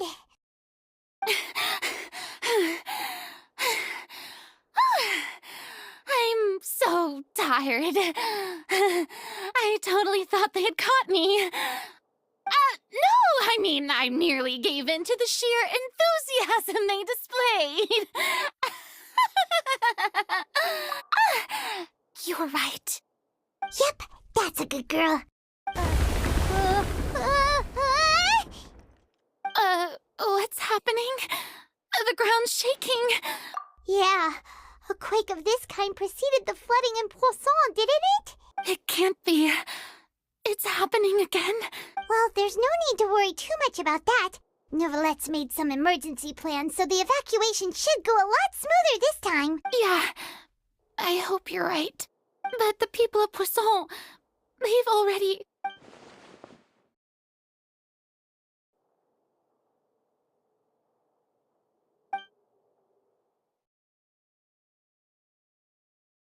It's true. I've been investigating the prophecy for hundreds of years. I once had informants all over Teyvat, searching for clues and feeding information back to me. I've tried all kinds of ways, too, to hold back the sea. Anything to keep the coastline from advancing. But all my efforts proved to be futile in the end. Really, the truth has been clear to me for a very long time. We cannot make an enemy of the divine. No matter what we do, the will of the heavenly principles will have its way, and the prophecy shall be fulfilled. Give up. I do love the sound of that phrase. It would mean finally coming to terms with fate, but also for me to finally be free. Indeed, I've thought about giving up so many times, especially after we almost lost Poisson. Fate is really unreasonable, isn't it? It has no heart and obeys no rules. The prophecy has only just started to come true, and so many people have already lost their lives. But just now, it all became clear to me. I still don't have the right to come to terms with fate on behalf of everyone else. As long as the final moment hasn't come, it's still not too late. Don't worry. I will keep hope alive for everyone until the very end. Well, that's enough for now. I got the impulse to play the stricken maiden, but honestly, considering my rank and station, that wasn't a good fit at all.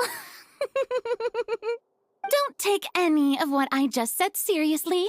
How could I possibly let Fontaine fall to the whims of trivial prophecy? Come on! Paimon could have sworn you were actually being honest just now.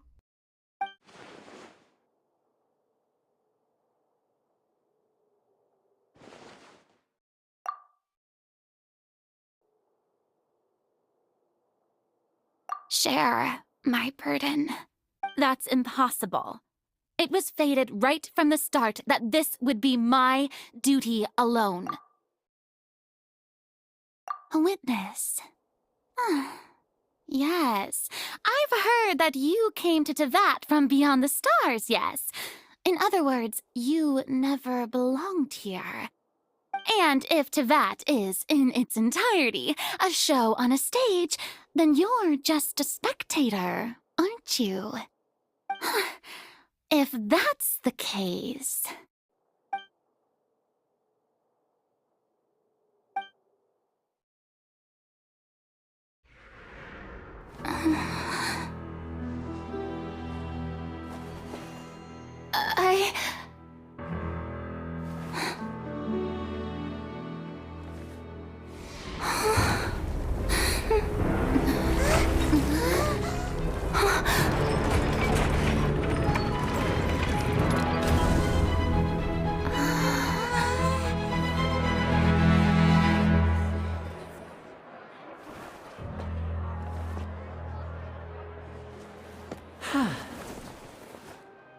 Ladies and gentlemen, this concludes my opening performance. Now, without further ado, we may proceed to the trial of our god. So this is what it is. Yes, you deserve praise for the effort you took to raise the dramatic stakes.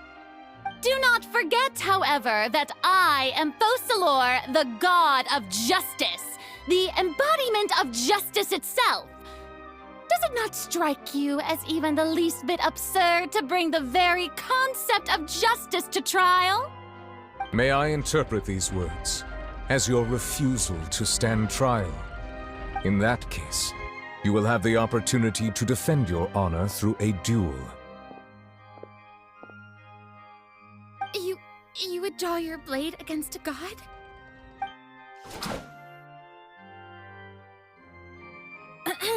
I see.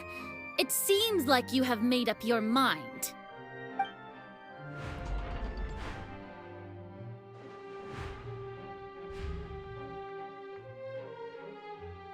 Paimon everyone can't believe it. She just surrendered. What the heck is going on? Did I just see an Archon surrender to a human?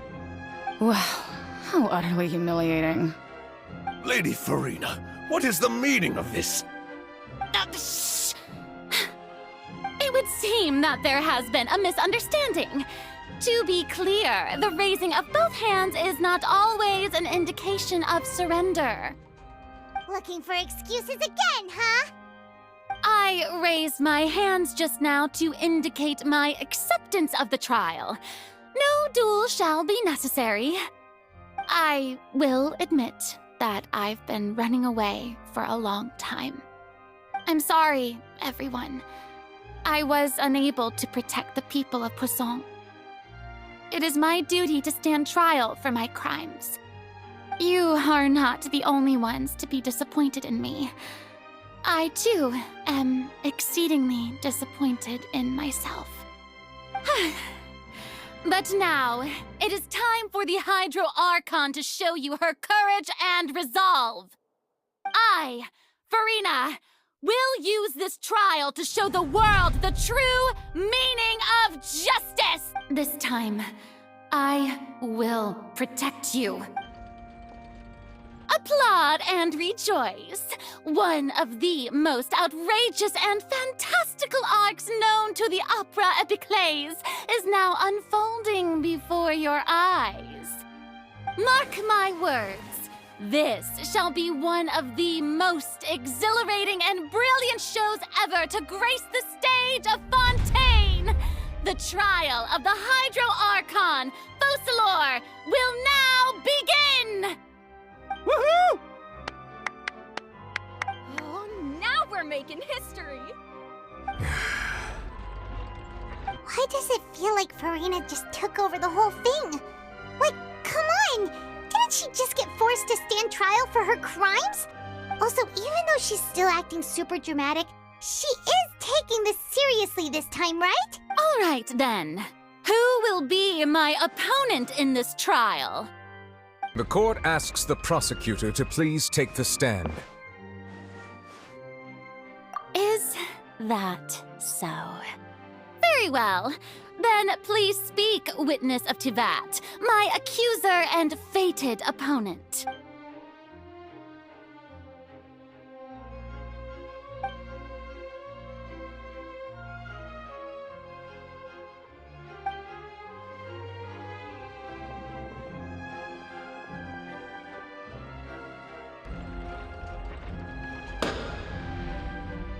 Also, please allow me to ask, as a final question before the trial begins, just how much work did you do to force me onto this stage? Well, we did do a lot of prep after the meeting that day.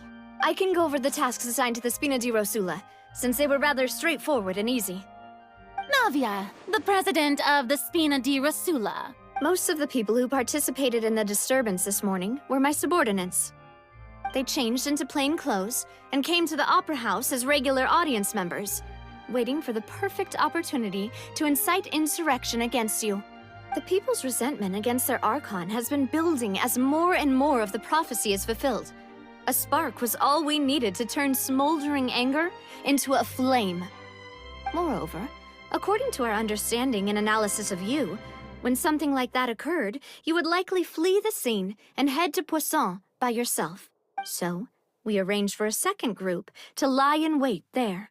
So, you mean, the ones who scoured the settlement for me were also from the Spina? And their goal was to force you to step into the giant magic box so you may personally participate in the greatest magic performance in all of Fontainian history. That's right. That house was a magic box, rather than someone's residence. As the super ultimate version of the setup that I used when I first performed at the Opera Epiclese, the volume of the box was increased by a whole order of magnitude, and the distance it traversed was the entire gap between Poisson and Areneas. It was an Archon instead of a human. My thanks, Farina. Without your help, we could never have pulled off such an extraordinary performance. Of course, this performance was only made possible with Father's support. The House of the Hearth spent a massive amount of labor in Mora to pull this off.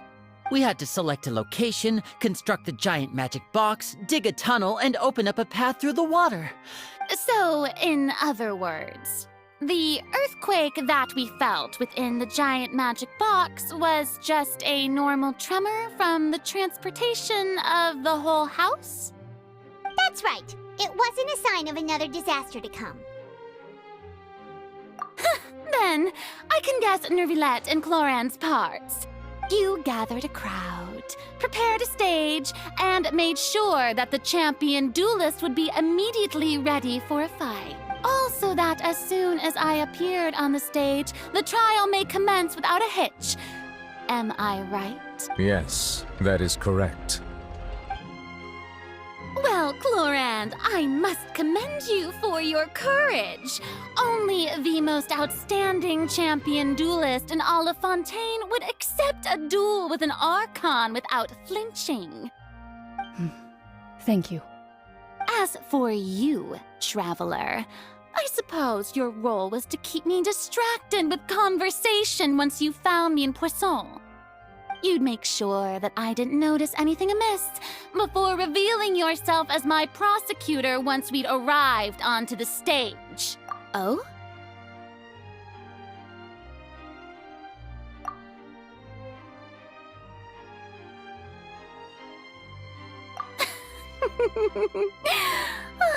Is that so? Then I suppose I must have missed my final chance. It's fine. It matters not. What's done is done. The stage is already set, so there's no reason to disappoint the audience. Let's see this trial through to the very end.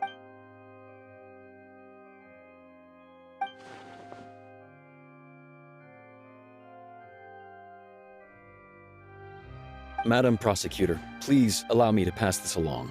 This is a document that Miss Charlotte applied for and received permission to share with you during the trial. According to her, it should speed up the proceedings. Huh? Charlotte wanted to give us something? Oh, so she's here too! Hey, Charlotte! Oh, let Paimon see. Isn't this the exclusive interview that she did with us before? So she's already finished it, huh? Wait, then that means this document is a perfect timeline of everything that's happened ever since we stepped foot in Fontaine! So in other words, we can refer to this anthology of evidence every time we want to use something from our journey as evidence for an argument! Let's quickly confirm the information in it. Just think of it as a refresher, alright? The prosecution and the defense are both in position. The trial shall now begin. Oh, come on, Nervilette. There's no need to repeat all the unimportant legalese. Just fast forward to the part where the prosecution lays out my offenses. As the defendant and the lead actress of this performance, I still haven't even been informed of my supposed guilt in all of this. Of course, it is only natural for humans to struggle to understand the actions of a god.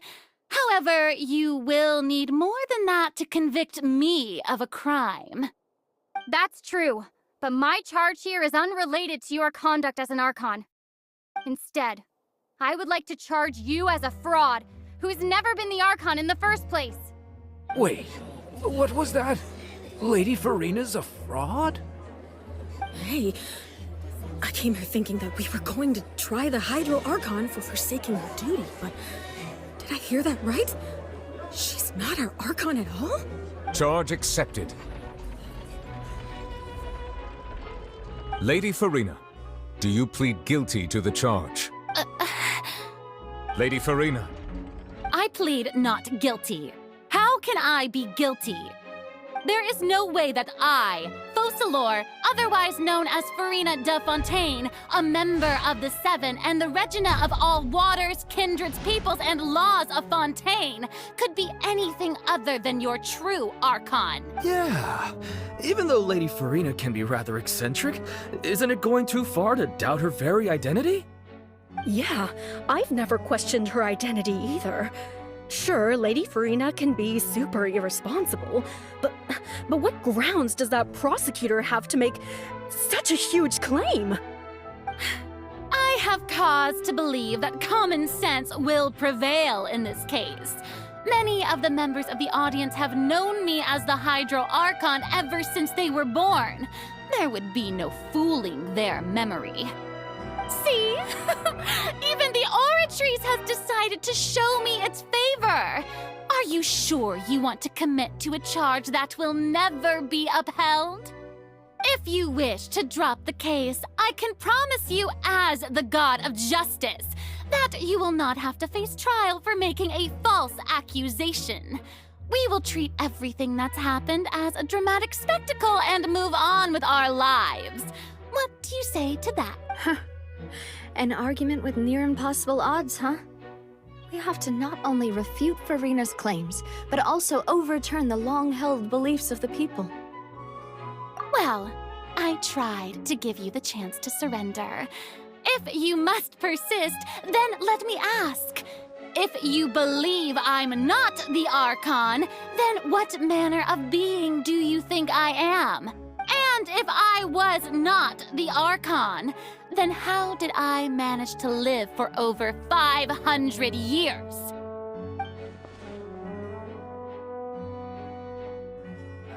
First of all, you may be a member of another long-lived race, which would allow you to naturally possess an extended lifespan.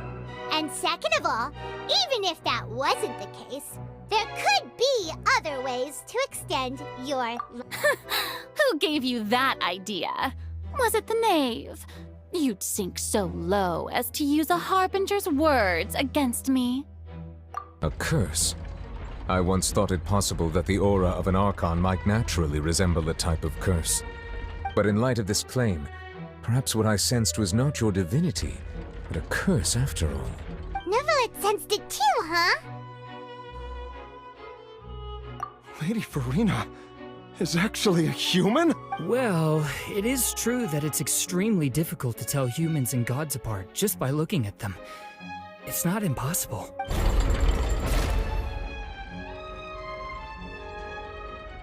Well, don't start celebrating too early now. Even if I have been carrying a curse like you said, how does that prove that I am merely a human being? Besides, everyone knows that the main difference between a human and a god is the possession of authority. Gods can do what humans cannot. That's why they're worshipped as gods. For centuries, manifestations of my authority have served the nation of Fontaine. One need only to turn their eyes towards the Oratrice Mécanique d'Analyse Cardinal in this very opera house, or consider the endemnitium that is used in every aspect of life.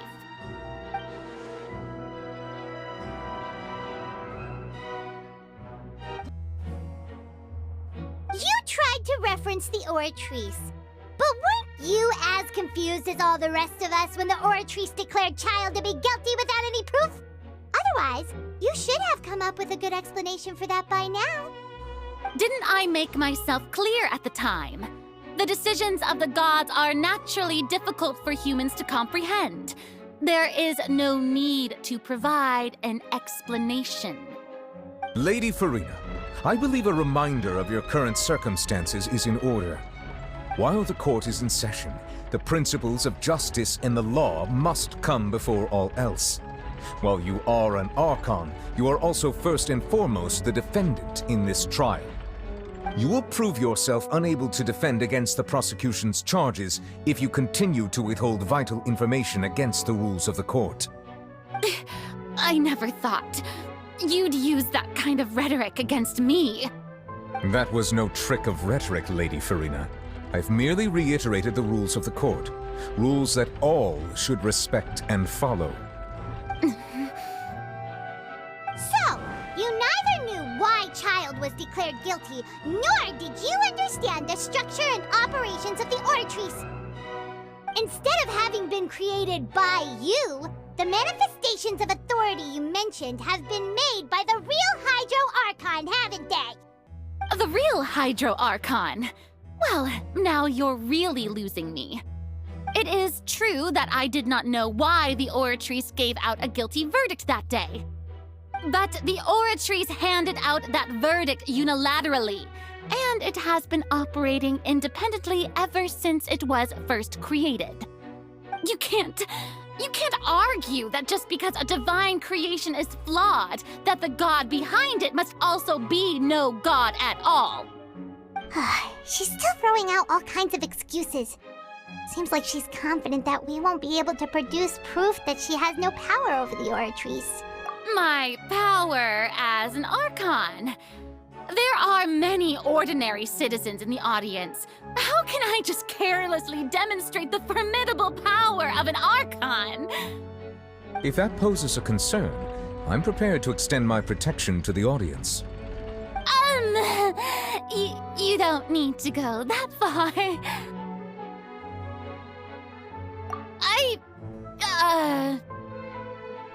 Aren't you the Hydro Archon? Or is it that you can't even wield the power of Hydro, much less the authority of a god? Indemnitium! Yes! It's all because of Indemnitium! All Archons derive their power from the faith of the people, and I've converted the people's faith in justice into Indemnitium! Thus did I give up all of my divine power to provide everyone with energy for their daily lives. Have you ever seen a more magnanimous god? Isn't that a huge stretch? Yeah, no matter how generous an Archon can be, how could they give up all their power? Can a god with no power even still be called a god? It seems like nobody's buying Farina's excuse. Hey, come now, everyone. Please don't stare at me as if I was a liar. I'm still the same Farina you knew, right? The one that you loved. Shouldn't you want to believe in me, please? You've got to believe me. If what the prosecutor said is true, she really has committed a grave offense. Did she deceive all of us? And all of our parents and grandparents too? And all of our ancestors? Ever since they were born?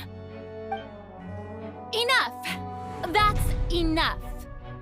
Tell me then, if I'm not the real Hydro Archon, then who is? If you have no evidence of another Hydro Archon's existence, nor can you find anyone who can back up their claim to be such, then what grounds have you to say that I'm not actually the real deal?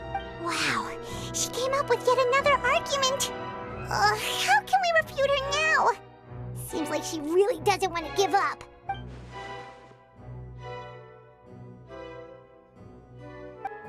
It has been established that all Fontanians can dissolve in water from the primordial sea. And that means... Since you insist on claiming to be a god and not a human, then there's a method that you can use right here and now to eliminate all suspicions of you being the latter. Miss Navia, please apply to serve as a temporary attorney for the prosecution before addressing the court. Though you act in partnership with the prosecutor, you must still adhere to proper procedure. Super sorry, Monsieur Chief Justice. I swear this really will be the last time that I'll speak out of turn. Now, I've brought some seawater from Poisson. As everyone knows, a massive flood struck the area not long ago, taking many lives, including those of some of my closest friends. So, Miss Farina, would you dare to touch some of the seawater? If we are to believe that you are indeed the real Hydro Archon, touching the seawater would have no effect on you. All it should do is strengthen your case. But if you don't dare to touch it, then we would have basically proved the reverse. Oh, and I must remind you that after the disaster at Poisson, nobody wants to see any more people dissolve. I do hope you'll act prudently and choose the simpler path of admitting guilt. Navia from the Spina di Rasula. The Spina has governed Poisson for many years. I guess her suggestion is valid. If Lady Farina is indeed just a human, she's probably Fontanian like all the rest of us. Would she really dare to try?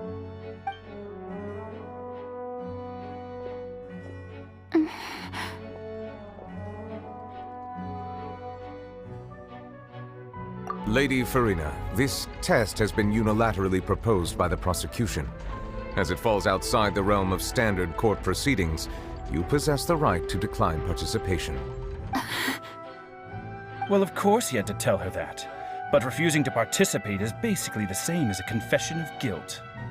She's just staring at the water without saying a single word. It really does seem like she's quite terrified of it.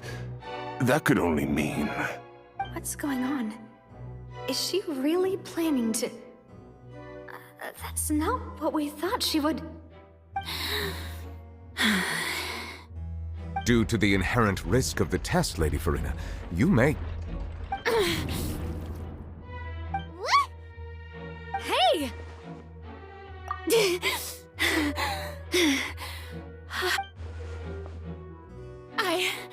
I'm fine! Look at me, everyone! My hand is still here! I haven't been dissolved! Will you believe me now? I really am your Archon! I'm nothing like a normal human who would fall apart as soon as they touch this water! Really? Was this not the most obvious thing in the world? Miss Siegewin? If you are present, Miss Siegewin, please come forward and attend to the defendant. Siegewin? Don't be nervous. It'll just take a few seconds. Let me see.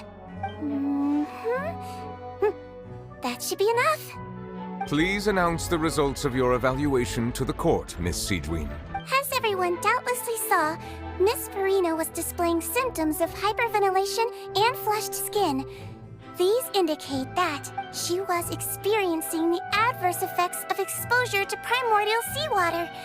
The extent to which she was affected is the same as other humans when exposed to primordial seawater of a similar concentration. Thank you, Miss Siegewin. Lady Farina, you may return to the defendant's stand. Oh, wait. What did she just say? I didn't get dissolved. Shouldn't that be enough to prove my innocence? Well, considering your tendency to run from your problems, we did originally prepare a direct sample of the seawater around Poisson. However, after extensive discussion, we exchanged it for a sample that is not concentrated enough to dissolve an actual human. After all, on the off chance that something entirely unexpected might occur, we don't want anyone else to lose their life to the sea. Yeah, so out of regard for Farina's life, you secured a low-concentration sample and asked the head nurse to serve as an expert witness. It's a great thing that the direct sample wasn't actually used. Farina could have... I can't believe... You...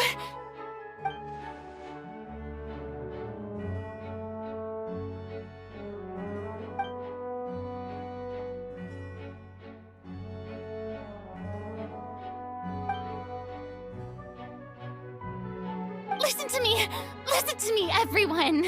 Please don't give me such cold and disdainful looks! What happened just now didn't prove a single thing! Think about it! How can you conclusively prove that an Archon can't also be affected by the primordial sea? Also, if I was really just a human, why would I dare to just put my hand in that kind of water?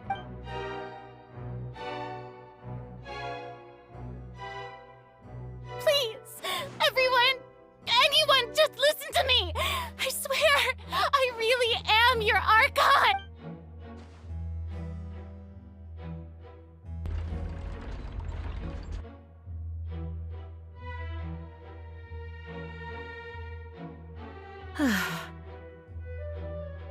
I don't think anything she says at this point will sway anyone. The odds are just too stacked against her now. With all the things that have been said, Paimon doesn't think there's any way left for Farina to win. I believe the time for arguments and presentation of evidence has come to an end. If there are no objections, we will move on to the final judgment.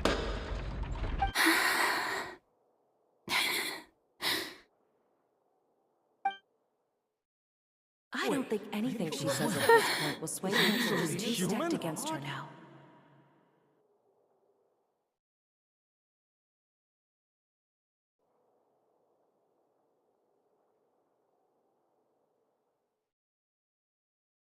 In my capacity as Chief Justice, I shall now render judgment on Farina's misrepresentation of herself as the Archon of Fontaine. As a human who knowingly deceived her fellow citizens, Farina is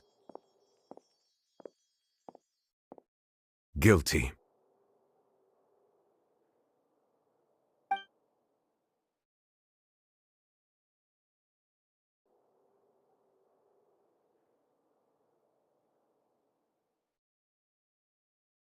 We shall now turn to the Oratrice Mécanique d'Analyse Cardinale to render the final verdict on the charges.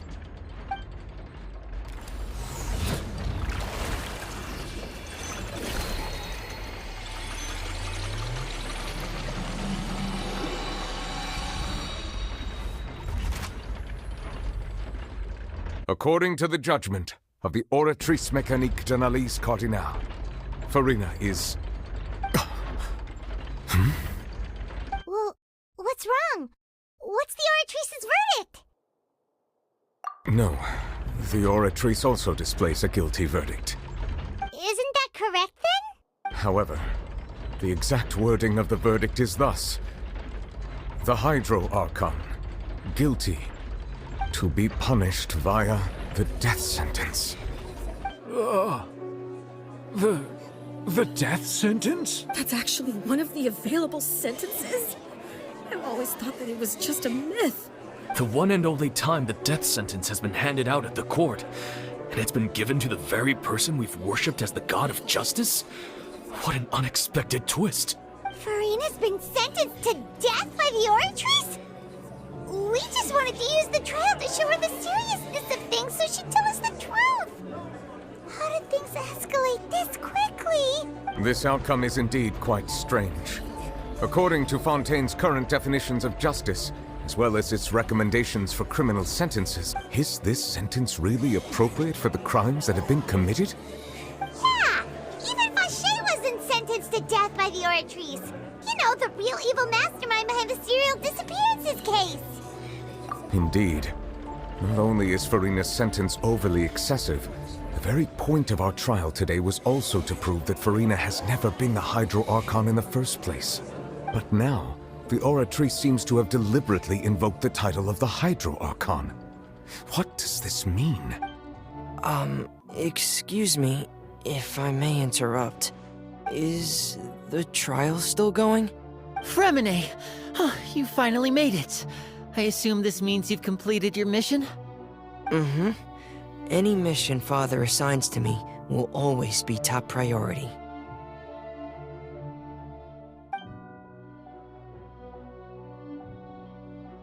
Is that the first prophecy slate? Huh. So the knave privately arranged for Fremine to try and find the missing slate.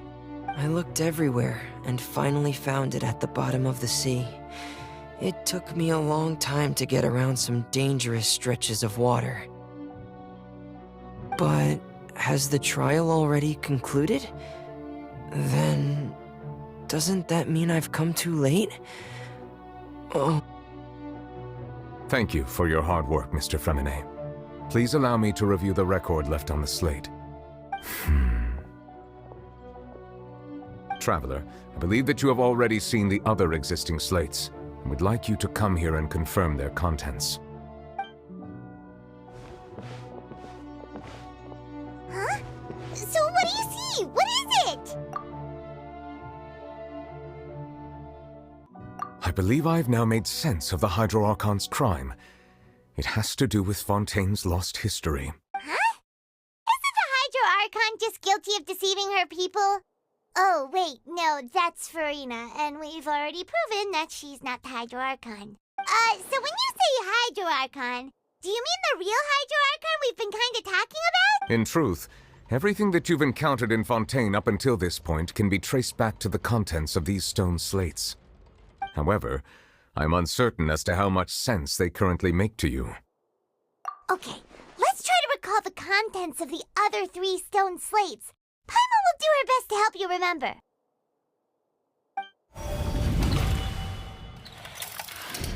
The first stone slate describes what you just said. It seems to show the previous Hydro Archon using her divine power, and then the Oceanids turn into humans. Does that mean that Fontanians are transformed Oceanids? Oh, Paimon wasn't expecting that. But if Oceanids can turn into humans, then perhaps this process can be reversed as well. The second stone slate shows Celestia floating in the sky and the Hydro Archon and her people worshipping it together. But the heavens still brought judgment down upon them. This must be the point when the Hydro Archon and the Fontanians were branded with their original sin. Does this mean that the original sin and the Hydro Archon sin are the same thing? The third slate shows the Hydro Archon sinking into the sea surrounded by many people. That reminds Paimon, didn't we also watch that happen to someone else? Well, the fourth slate is the prophecy the Fontanians have been talking about. People dissolving into the sea, the Hydro Archon crying on her throne, and so on. We didn't believe that such a crazy disaster could happen at first, did we? But after that incident, it was just a question of when and not if. We know from the case of the serial disappearances of young women that Fontanians can be dissolved in primordial seawater. And the first stone slate tells us that long ago, the Hydro Archon used her power to turn Oceanids into humans. This might be the reason that Fontanians can dissolve. Perhaps what is about to take place has all happened before. The true sin of the Hydro Archon that Nervilette mentioned, and the original sin cast down on the people of Fontaine by Celestia, as recorded on the stone slates. It's not as simple as falling into the sea. When Navia fell into the sea, her consciousness was subjected to judgment. The stone slates show the people gathered around the Hydro Archon in the sea. Could that be alluding to the same thing? The prophecy from the stone slates found its way into society, but not many people believed it at first. The fortress of Meropide was nearly flooded with primordial seawater, which we know can cause Fontanians to dissolve. It seems increasingly, if we hadn't dealt with it in time, things could have gone very badly. They'll dissolve into the primordial sea but won't cease to exist. Their essence will flow in the seawater, converge, and take the form of an Oceanid. The Hydro Archon was sentenced to death in court, shocking everyone present. Perhaps this means that her sin was actually Fontaine's original sin. Navia fell into the water inside those ruins, and she nearly dissolved. She was surrounded by the people of Poisson in a court within her consciousness, and was forced to take part in a trial meant to make her stay. The eruption of the primordial sea at the fortress of Meropide was the surest sign that the prophecy was about to come to pass no matter what. The stone slate's content can all be verified by recent events. If we combine what we know together, loads of truths should come to light.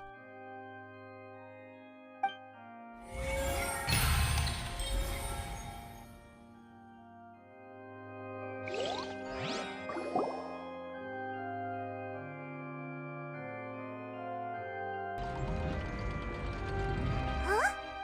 Oh, Paimon gets it now! So that's how you can make sense of it. But then it feels like we're going to have to share some truly shocking revelations. Let's hear them.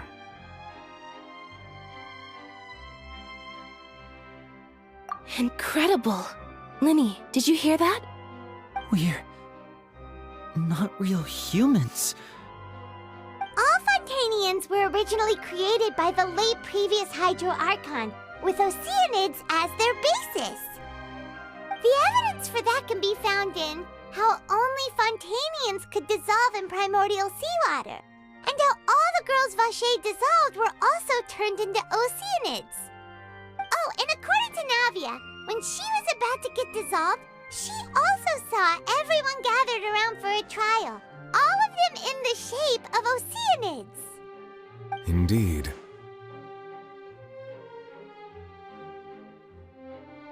Yeah, and it follows from the content of the first slate that she probably angered Celestia by creating humans without prior permission.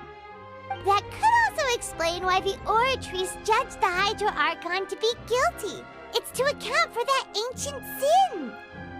The Hydro Archon's true sin was creating us? And yet, after many hundreds of years, the Hydro Archon's creations have turned around to try to judge the Archon within the Opera Epiclese. Yeah, isn't the image here just like when Navia fell into the sea? So wouldn't it be trying to show the image of the Hydro Archon also falling into the sea once the prophecy has been fulfilled in the fourth slate? In the end, the people will all be dissolved into the waters, and only the Hydro Archon will remain weeping on her throne. Only then will the sins of the people of Fontaine be washed away. Did Paimon get all that right? You've made some keen deductions. I must say, given how much you still don't know, it is impressive that you've already managed to connect so many pieces of the truth. However, while you were able to decode all the information on the slates, they've also been etched with an additional layer of hidden information using a different power source. When we were at the ruins, I tried to decipher the hidden information recorded in the slates. But since we only had 3 slates at the time, I was unable to come to a full conclusion. Now that the slate collection is complete, I shall make another attempt to decipher the narrative recorded within. If everything goes well, we should finally be informed of the unadulterated truth.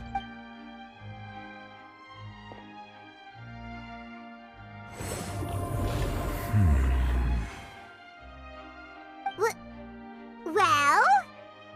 Did you get it? I believe I should share this truth not only with you, but with all the people of Fontaine as well.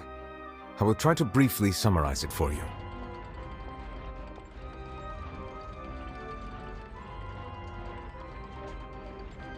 Your hypotheses regarding the origin of Fontainians and the sin of the Hydro Archon were both correct. In the Fontaine of old, the previous Hydro Archon sensed the yearning of her Oceanid familiars for life on land.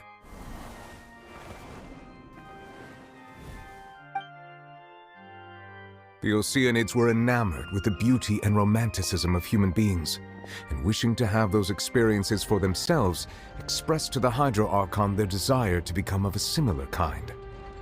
However, even though water as an element is intricately linked with the power of life, the Hydro Archon, as one of the 7, did not possess the authority to create a new form of human life. Not one to give in, she eventually found a way to create permanent humanoid bodies for her familiars by appropriating the power of this planet's primordial sea. She poured primordial seawater into the Oceanids' blood vessels, creating humanoid mimics in the process.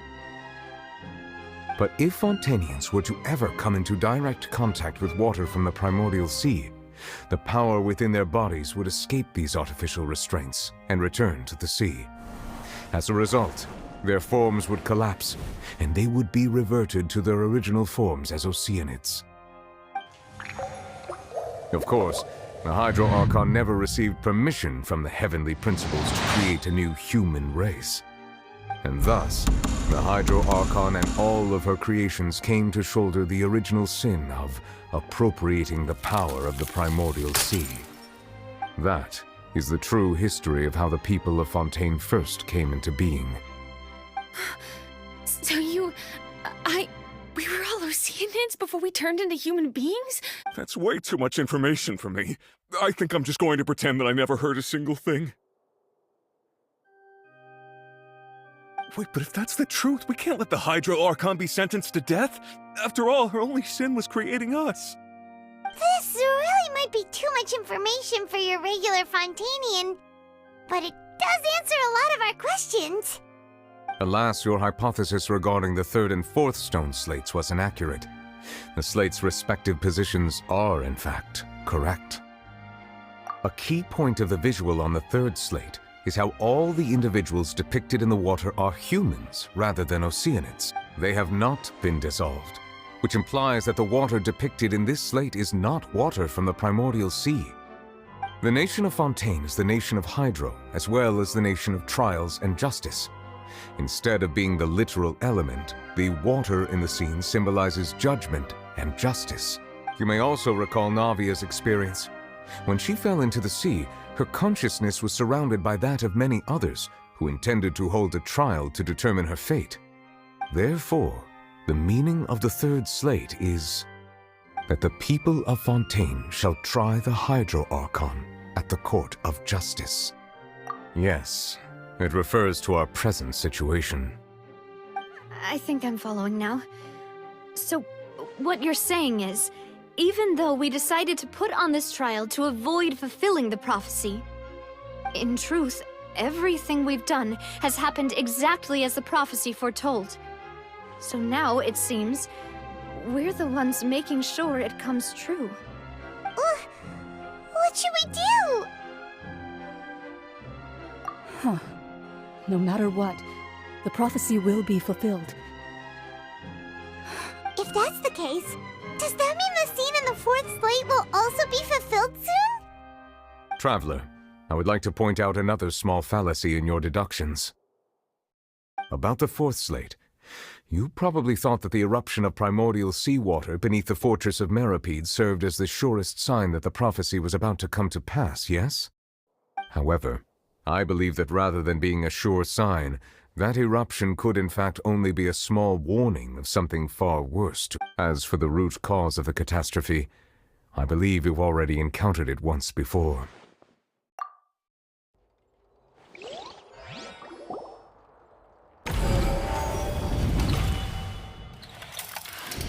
This eruption was just a small warning of the things to come.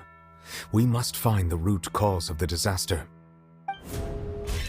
It was both dream and reality.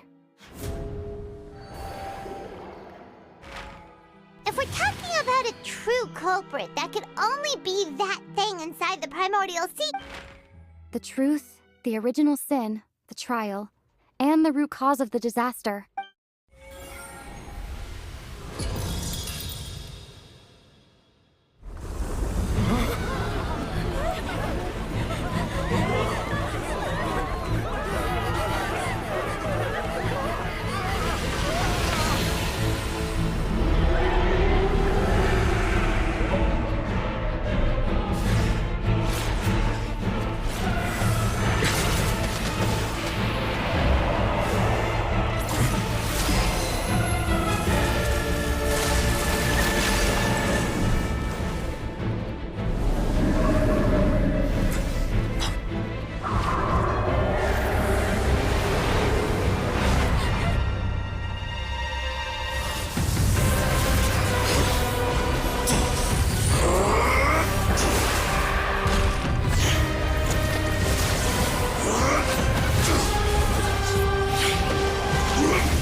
That was way too close! How did that thing just burst into the Opera House? Wait, was that the huge whale you saw in your dream? So we've met it at last. I understand very well why it has chosen to make an appearance here. That whale does not belong to Tevat. It is a monster that has traversed the stars, weeping all the while. It has been greedily consuming the energy from the planet's primordial sea, using it to grow. That is the main cause for the rising sea level. And once it has finished consuming all of the energy contained within the sea, its next step will be... You said that when the Hydro Archon first created Fontainians out of Oceanids, she filled their blood vessels with primordial seawater. Precisely.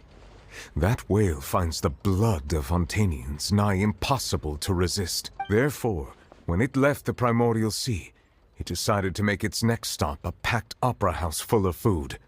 Food in the form of Fontainians. We just barely managed to push it back, right? In that case, won't it come back to target the people again once it's managed to recover its strength? That is correct. Indeed, it is more accurate to say that we should thank that Harbinger for buying us some time. Without him, The whale would have likely come onto land far sooner. From the way he looked, he must have been fighting the creature for quite a long time. That battle maniac. We've always known that he had a special connection with that whale, but we definitely didn't expect it to help us out like this. Anyway, now that we know that this whale is the actual cause of the disaster recorded in the prophecy, all we need to do to stop the prophecy would be to find a way to beat it up, right? It is too late. It had already absorbed too much of the primordial sea's energy before we could notice it. At this point, it has become practically integrated with the sea itself. Even if the entirety of Tevat were to be destroyed, it could still survive and swim off towards some other world. That's not something I will accept. We've already done everything we can, and we even found the true culprit. We've come so far. You can't just tell me that the last hurdle is some impossible foe. That's just not fair. Indeed, that's not how a grand performance should end. I'll fight it to the end, no matter what. So the prophecy will be fulfilled no matter what, huh?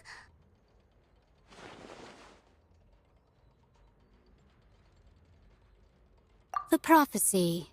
Yes, what has been prophesied will be fulfilled. You may view such things as the history of the future.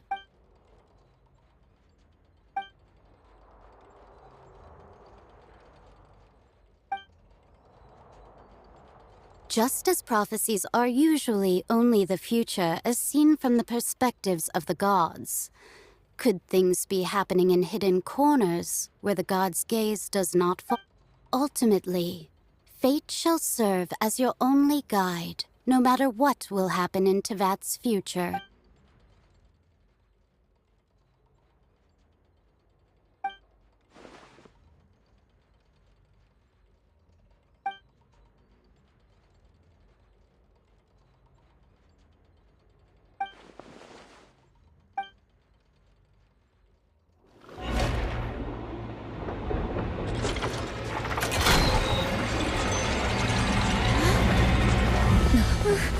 What's happening with the oratories?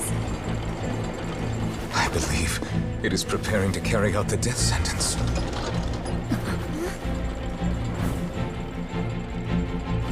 Farina!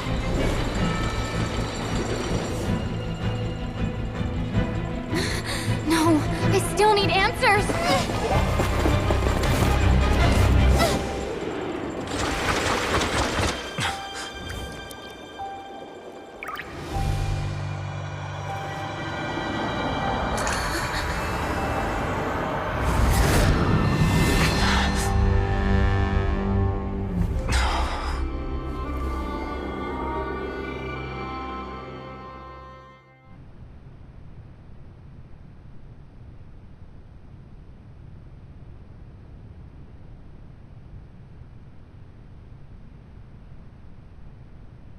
You...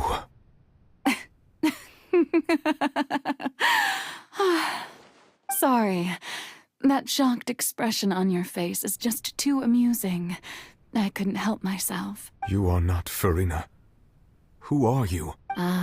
The sweet sound of bewilderment. Marvelous. A sure sign that my attempt to deceive everyone was a resounding success. But to answer your question, I am Focalor. You know, the god. Focalor? Why did you deceive us? Oh, that wasn't my goal, of course. Goodness, no.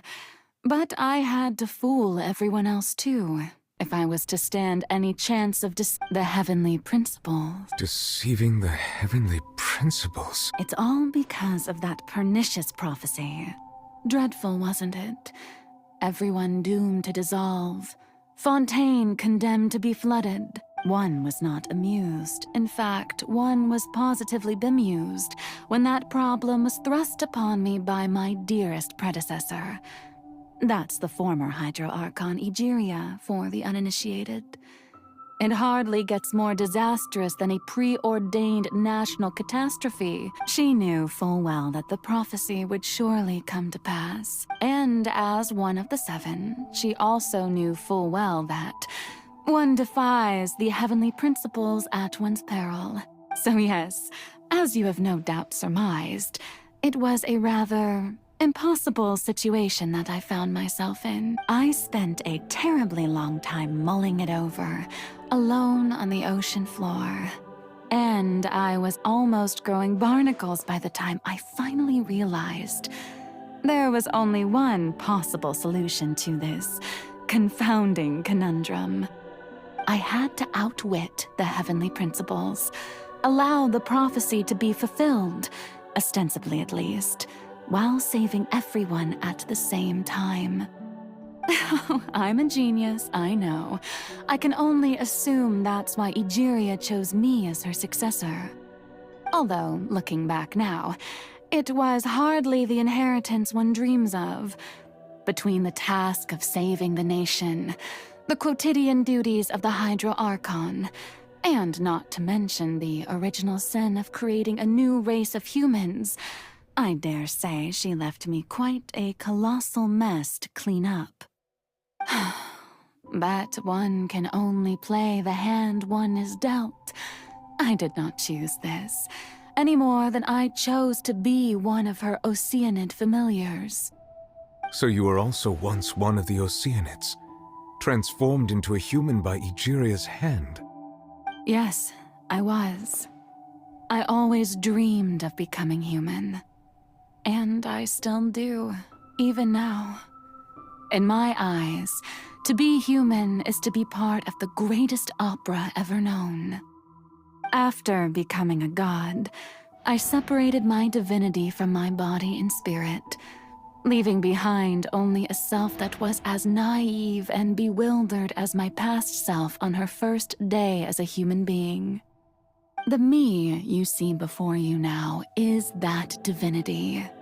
And the human counterpart I left behind, I named Farina. She could feel joy, sorrow, and everything in between. She could be as vain and conceited, or as meek and vulnerable as she wished. Her strengths were of a kind only a human could possess, as were her shortcomings.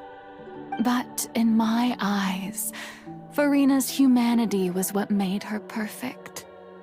She was perfectly human in every way. The person I always wanted to be. Anyway, so then I cursed her. All part of the plan, of course. The plan to deceive the heavenly principles. Do you still remember the final scene of the prophecy? The Hydra Archon alone, weeping on her throne. In order that the prophecy might appear fulfilled, I invited Farina to be an actress, to play the part of the Hydro Archon in the prophecy. Under the curse I placed on her, so long as I, Focalor's divinity, continued to exist, she could not die. But nor was she free to live her life in the pursuit of happiness. Instead, she was forced to take the stage in the opera house, to embrace the role of leading lady, to forever play the part of the god from the prophecy, all to create a deceitful appearance of that prophecy coming to pass. I suppose now you probably understand why your court is called the Opera Epiclese. But Farina is only human, isn't she? Even though she has had a long life, her mind is no stronger than that of any other ordinary human being. I cannot begin to fathom what she has had to endure. It must have been torture for her. It has indeed. And although she is, in a sense, me in human form, I most definitely owe her an apology for it. It's been 500 years, and all along, she's been playing her part in the most unimaginably long, unbearably lonely, and agonizingly painful opera of all time.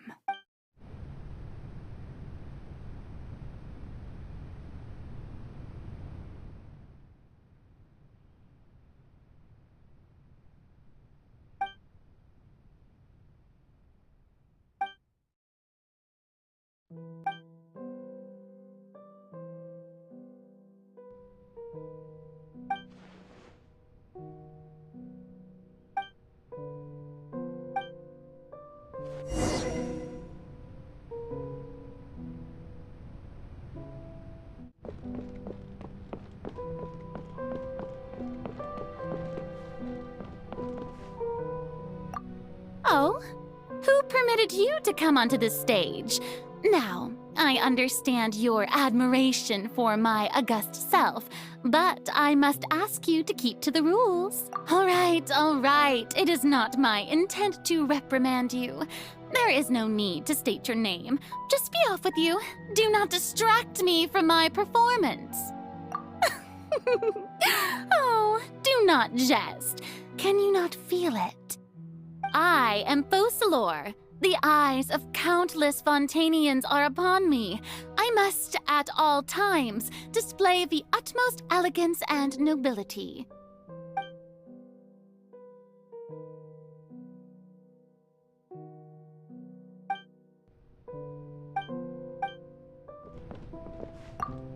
Dear audience, the performance is experiencing a technical difficulty, but worry not.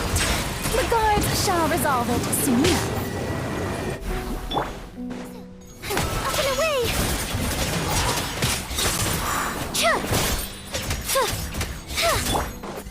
Bow your head. Witness my rise.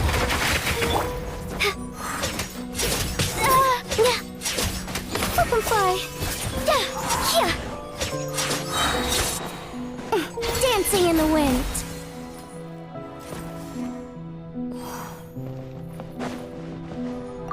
Hey, what gives?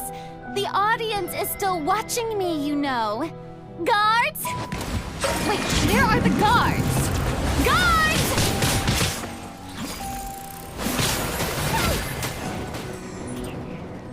Nice and spicy. Closing in.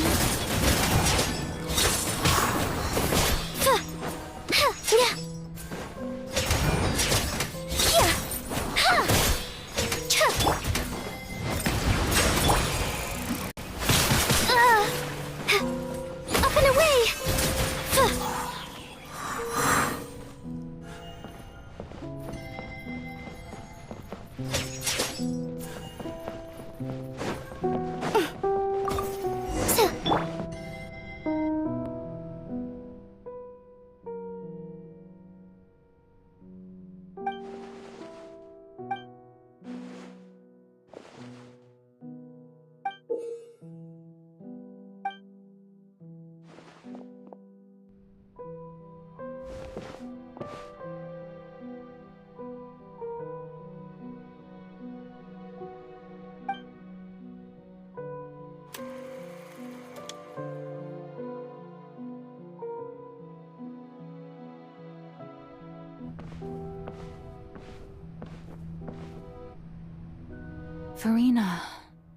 Farina. Huh? Who's that? Who's calling me? Where are you? Be not nervous. Be not afraid. I am before you. Wait a moment. You're near me? How can this be? Mirror you, huh? You know what? That's not bad. Let's go with that. Mirror me? What do you wish to say? The prophecy. Have you heard of it? What prophecy? Wait. I know. I think. I don't know why, but it's in my head somehow.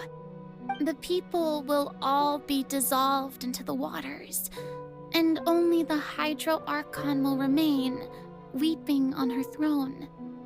Only then will the sins of the people of Fontaine be washed away. Oh, very good. You know it well. What's going on? I can't seem to remember anything clearly. The only thing I know for sure is this prophecy. Will it really come to pass? Yes, it will. And that is why I've come to you. Disaster will come to Fontaine sooner or later. Things will develop just as the prophecy declared. There is no escaping it. But doesn't that mean everyone will die? I'm a Fontainian just like them. Will I dissolve too? Oh, don't worry. Magical meetings exist in this world precisely to give people a chance to turn things around. It is the reason why you met me today. I will tell you how to save everyone, but you may have to suffer somewhat. Oh, so there's still hope after all. Goodness, you frightened me. You spoke so much and with so much certainty. As for the suffering, well, I will admit that the first thing that came to mind was, why do I have to be the one to suffer? But if the prophecy will come true, I'll also die anyway, right? So if I've already met you as my magical meeting in this world, if there were scales, with all the people of Fontaine on one side and my pain on the other, is it not obvious where the scales should tilt? You truly are the perfect human. My ideal. I suppose this would also be the justice that belongs to you. Huh? Don't worry, it's nothing. Listen well. Fontaine has just lost its Hydro Archon. I need you to play a role. That of the new Archon. Play as a god? That's right. You must begin a never-ending masquerade. You must never let anyone suspect your identity. If you can keep it up, then I shall have my way of defying this prophecy. But should your identity be revealed, then all hope will be lost. But how will I do this? A human assuming the role of a god without being exposed. Don't worry. What you must do is not to turn yourself into a real god. You simply need to play the role of a god as humans imagine them to be. Being a human yourself, I'm sure you already know what such an entity would be like. Remember, your true challenge will not be pursuing divinity, but contending against humanity. I'm still not sure I understand, but I'll try.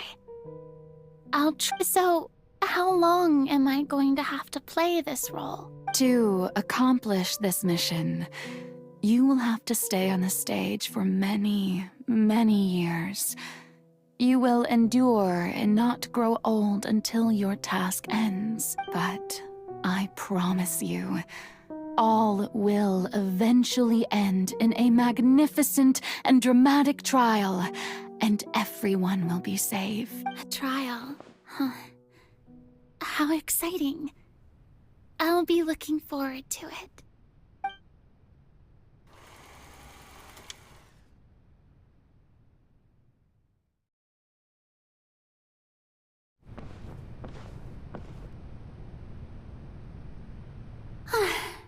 The Maison Cardinalise has announced my accession, but this is my first time facing the people. What should I say to most appear like a god? To be honest, I still don't know. Perhaps I should first try to... Ladies and gentlemen, good evening, and welcome to the Opera Epiclese. I'm sure you've all heard about how I have taken on the role of Hydro Archon. Indeed, I am Verena de Fontaine, your new Archon. In truth, I know little about becoming a nation's new god, but it will be my honor to guide you all. As the god Focalor, the god of justice, I shall do all within my power to lead you into an age of fairness and Once again, thank you all for coming. If you should have any questions or suggestions, please send them to the Maison Cardinalise. The future of Fontaine will require us to work together after this. Should do it. I thought I might stammer, but thankfully, I was able to convey my thoughts just fine. That's the new Hydro Archon. Is this some kind of joke by the Maison? I would have thought that a being that surpasses humanity would be a bit more assertive. Hey, did you hear that? She even told us to send her suggestions there at the end. Shouldn't gods be all-powerful? She's being so modest. What's the difference between her and an ordinary person, then? If you ask me, perhaps the succession didn't actually happen.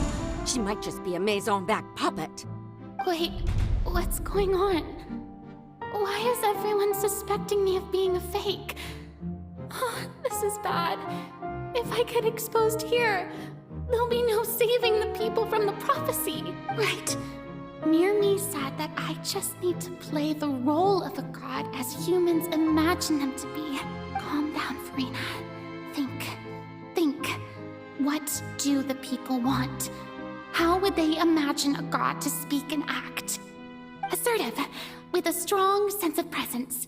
One who can dispel all doubt. That is the character I'm fated to play.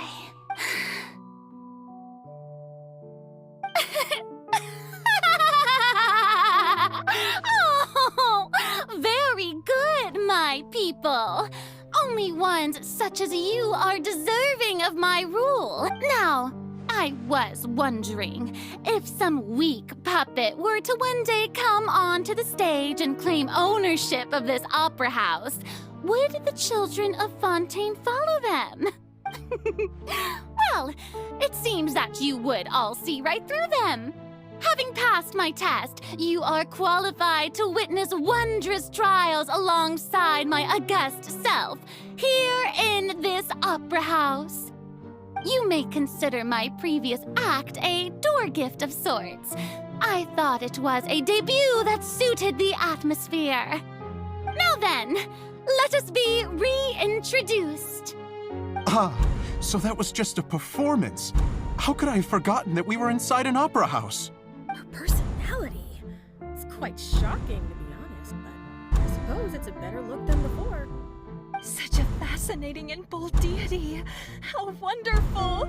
Our future may yet be bright after all. It seems I've turned them around. Best follow this flow and restart my accession speech.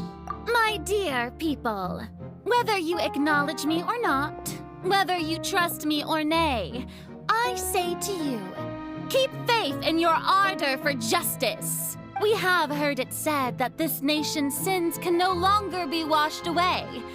Well, I say that justice is most fragrant when it blooms amidst— No, this won't work. They'll suspect me again. I must play the role that they want me to play. The scales of justice should not weigh heavy in the hands of its god. On one side, it must carry fairness and justice. And on the other, praise and applause. May law be the prayer on our lips. May judgment be our worship. Let us light the fires and drink to the future of Fontaine! No, this won't work. They'll suspect me again. I must play the role that they— There is no trouble in this world that justice cannot solve. All that is needed is for you, my people, to believe in it, heart and soul. So long as I, the Archon Focalor, stand within the Opera Epiclese, so long as I stand before the Oratrice, I shall even judge the gods of this world! Yes!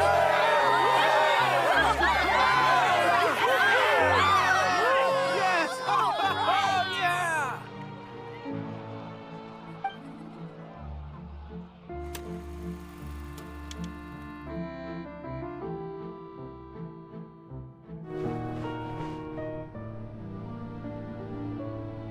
Lady Farina, here are today's case reports, as well as a summary of the follow-up for your perusal.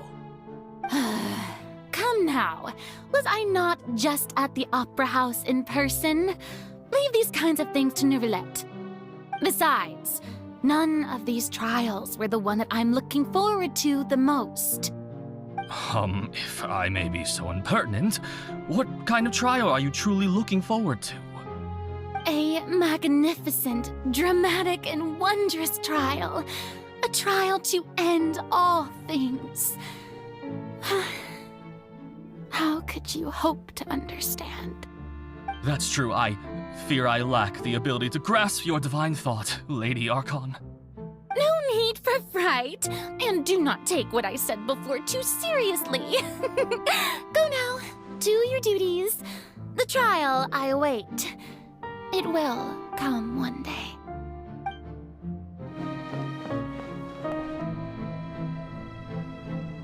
Lady Farina, I don't know what to say. Thank you for agreeing to see me. No need to thank me. Or rather, thank your own sense of perseverance instead. Long have you stood in line to meet me, have you not?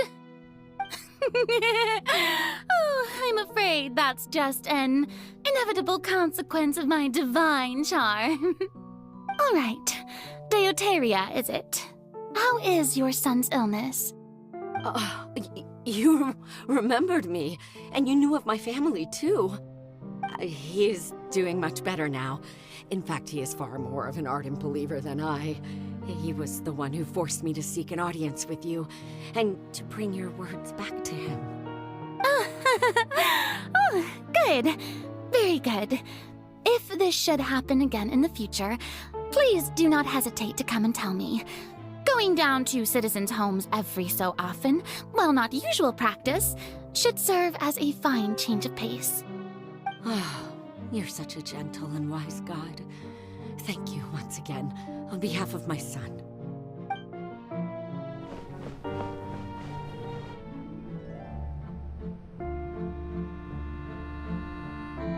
Lady Farina, here are the latest hydrological reports. As for the specific parameters you asked to take note of, I'm afraid things still don't look good. I see.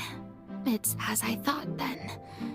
As your god, I did already expect this, but I wanted to see how far your human wisdom would allow you to analyze it.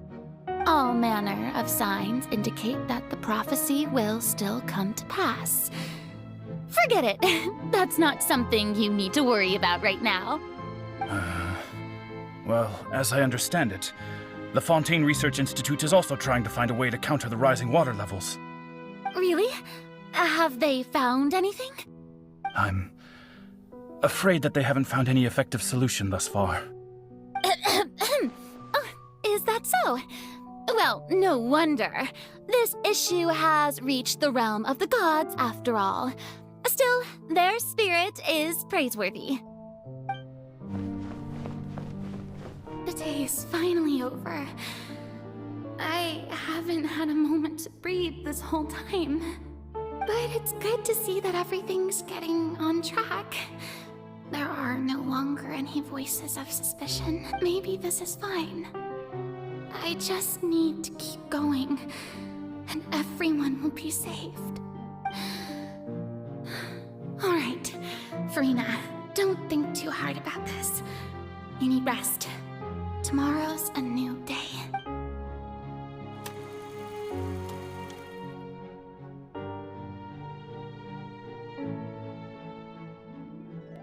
Lady Farina, here are the new trial reports for the latest cases, as well as a summary of the follow-up.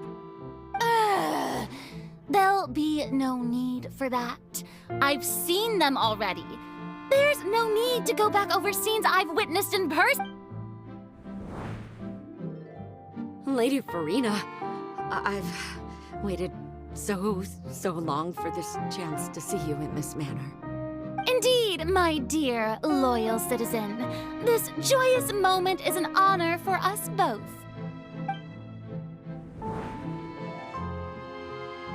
Lady Farina, we're detecting significant hydrological anomalies near Poisson. Understood. Keep monitoring. Keep me informed should anything come up at the Institute.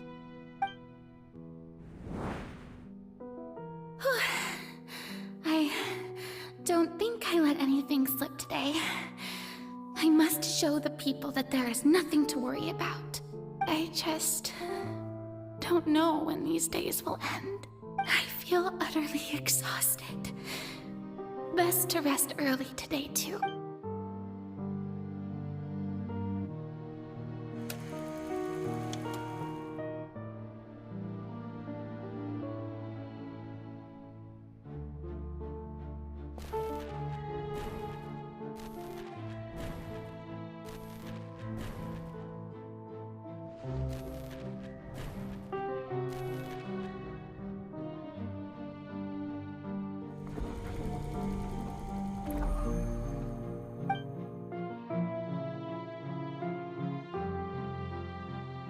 Lady Farina, it's like a dream being able to speak with you up close like this.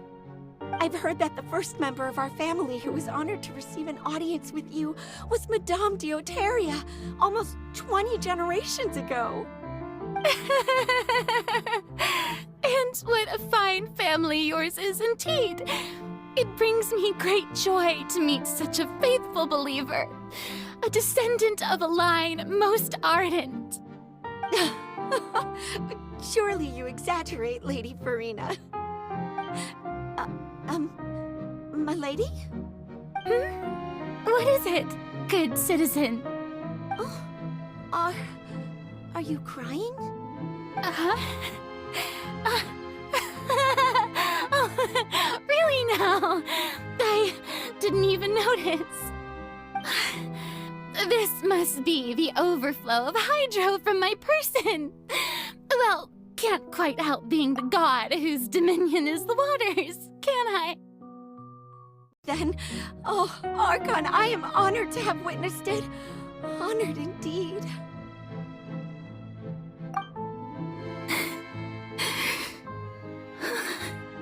So interminable.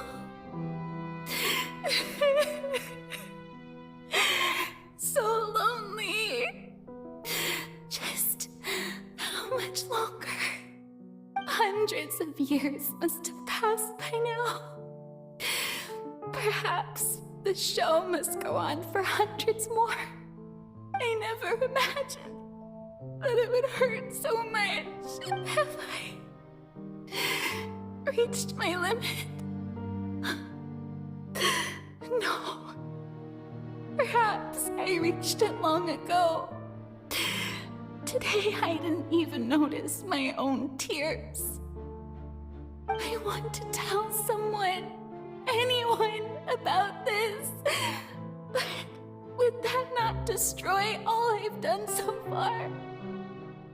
I've conducted so many investigations across the centuries, but there's not even a sliver of hope that we might break the prophecy. All I can do is keep heart. I must maintain this act. It is the only way to save Fontaine. Please, mirror me. You have to succeed.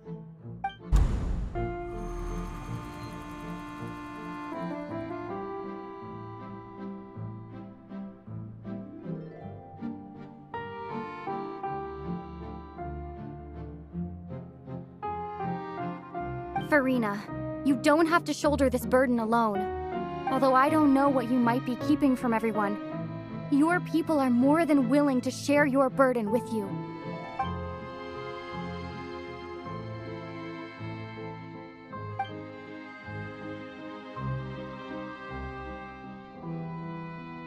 Share my burden. That's impossible. It was fated right from the start that this would be my duty alone. But even if your burden doesn't need to be shared, you can still choose to confide in someone. Just share it with me. I'm what you'd call a witness. A witness? Yes. I've heard that you came to Tevat from beyond the stars, yes. In other words, you never belonged here. And if Tevat is, in its entirety, a show on a stage, then you're just a spectator, aren't you?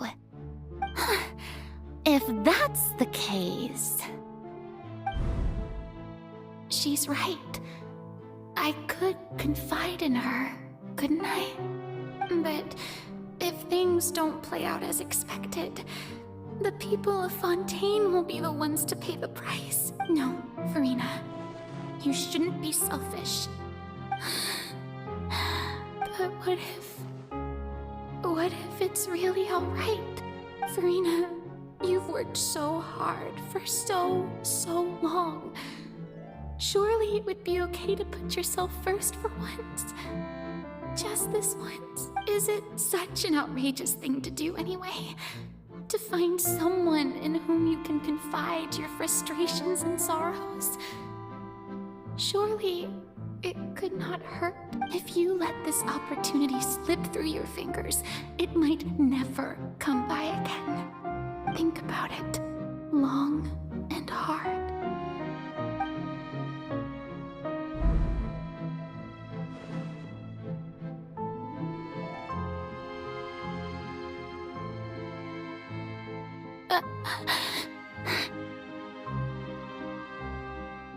No, I have nothing to say. I am Farina, the Archon of Fontaine. Everything will surely get better. All you need to do, dear spectator, is to witness my performance until the curtains fall.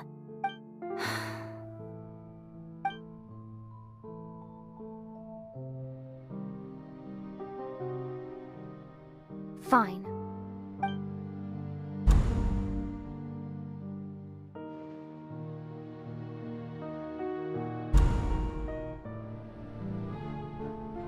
So even Farina doesn't know the truth? You've never once let her in on the full plan? Yes, it had to be done. To deceive the heavenly principles, you must first deceive yourself. She did very well. If she had let her resolve falter even once in these 5 centuries, Fontaine would have been doomed to the most tragic fate. It seems that trusting humanity was the right decision after all. I believe that I understand how your deception works, but that is only half the truth, is it not?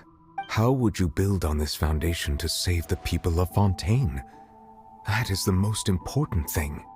Ah, good, good. Of course, the Iudex of Fontaine has pinpointed the crux of the issue. I'm sure you've long sensed that the Oratrice is no simple machine. I've always suspected that it had its own consciousness. And Lenny did mention that he heard a human voice within the core chamber. It now seems that that person was you, hidden within the machine all along. Am I right? And then I became one with the Oratrice, taking Fontaine's gnosis with me. Yes, it would seem so, wouldn't it? Alas, your understanding of this device still lacks sufficient depth. In truth, it is no enactor of justice. It is, in fact, a device created to kill the god of justice. I beg your pardon? Oh, you have it. And to be more precise, not only will the Oratrice take down the god of justice, it will also take down the divine throne upon which she has been placed. I mean, did you think I would be the sort to enjoy peaceful repose while Farina suffered? My work over these last 500 years has been to constantly accumulate indemnitium within the Oratrice. But really, some have already discovered that only a small fraction of the energy generated by the device was ever used to provide power to Fontaine. The vast majority had to be, accumulated to enact this death sentence. It was all a part of your plan then? Both the trial and the sentence? Indeed.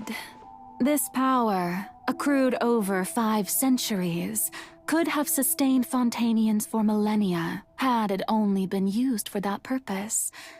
Almost all of it has now been stored within the but only power of this magnitude could hope to destroy the Hydro Archon's divine throne, shaking the rules established by Celestia, and breaking through the institution that is the Seven.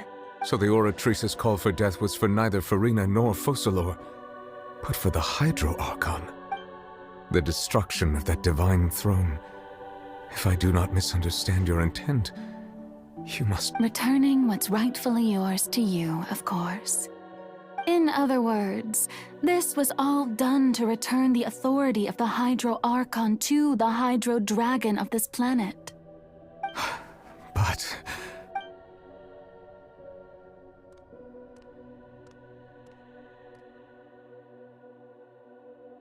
Oh, what? Getting sad again, are we? The authority of the ancient dragons shall soon be yours once more, O Hydro Dragon Sovereign. And this is the face you make. All you've done throughout the years is just so you can sacrifice yourself at the very end. I've never quite seen it that way, you know. Even now, I'm quite pleased at how well my deception worked.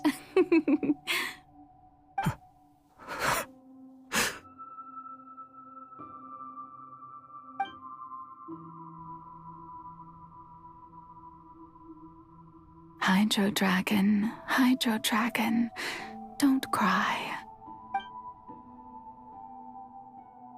I must say, had it been within my rights, I would have loved to judge the heavenly principles themselves. Were they not guilty of essentially the same crime? Egeria stole the power of the primordial sea, and the heavenly principles stole the power you ancient dragons possessed. I, for my part, am the god of justice. And is it not just that your original powers should be returned to you? Speaking of justice, I have always believed that justice lies in the process of pursuing human existence itself. So, if the theft of the primordial sea's might was Fontaine's original sin, then, leaving matters of procedural right and wrong aside, the descent of the Fontanians as humans and their right to exist in this world would be Fontaine's original justice. In other words, existence was Egeria's justice, and to me, justice is the continuation of that existence. Defying the prophecy and ensuring that Fontaine's people shall live on, that should be the justice enthroned over all others. At this point, we, whether it be myself or all other Fontanians, have shouldered the burden of this sin for far too long.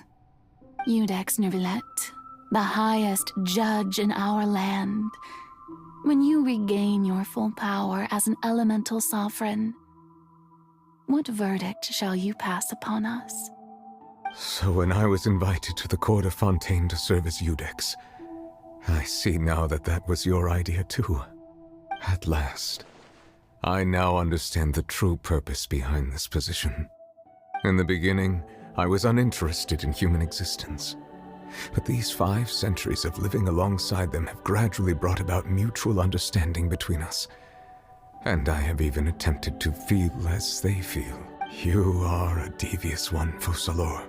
Things being as they are, surely you know that I could never declare them to be guilty.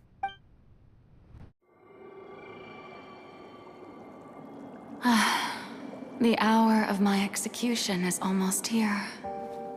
For the sinner, the curtain call has come.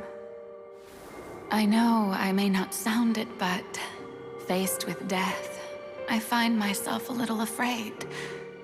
Perhaps this is one thing both gods and humans have in common.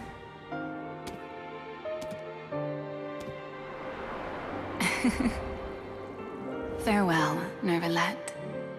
I hope you've enjoyed the part you played these 500 years.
I, Iudex Neuvillette, hereby declare, people of Fontaine, your sins are forgiven.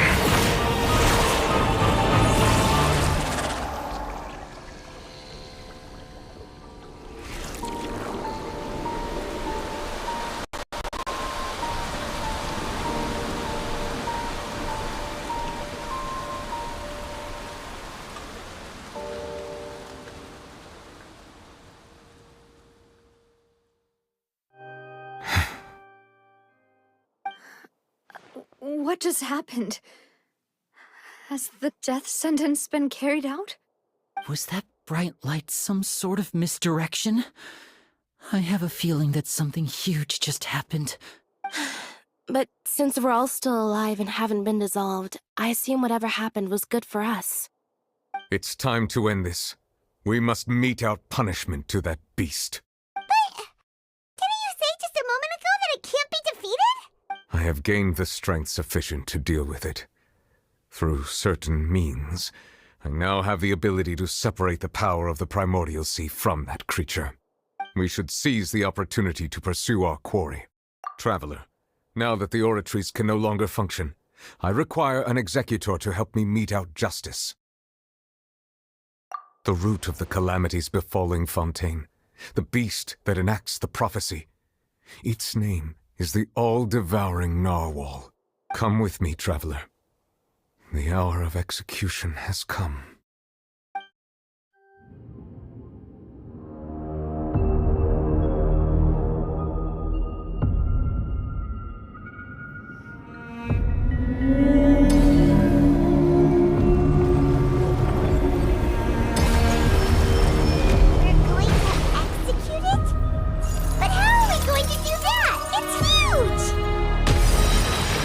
Done my best to separate the power of the Primordial Sea from the way.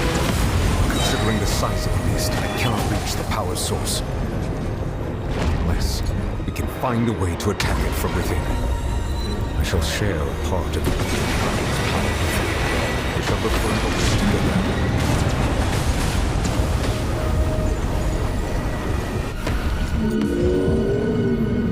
Bow your head. Sorrow turning into hostility.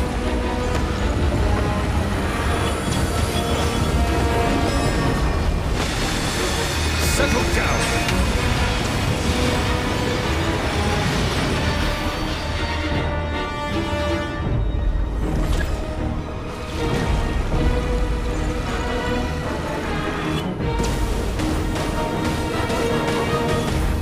The all-devouring narwhal cannot resist its instinct to devour. Continue to trigger its hostility. A chance will present itself.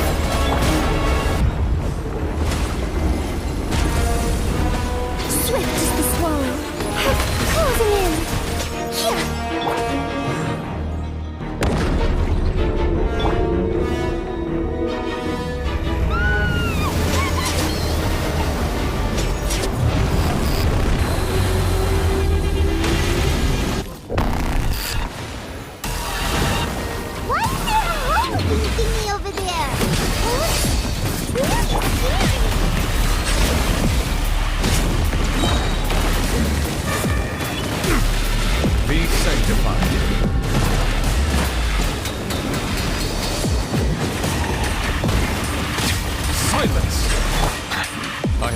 You my protection.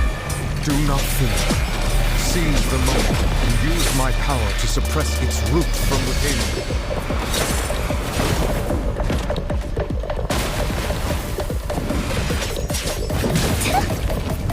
This is where you fall. Up and away! Settle down!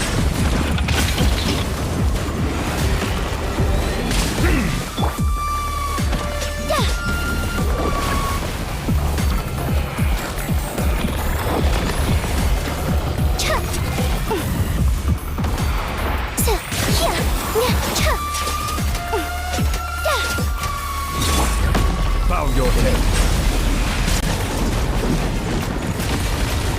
An oversight on my... Closing in.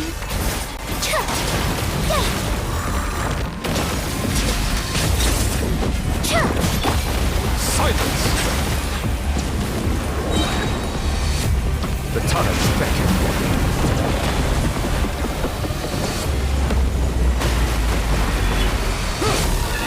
Settle down!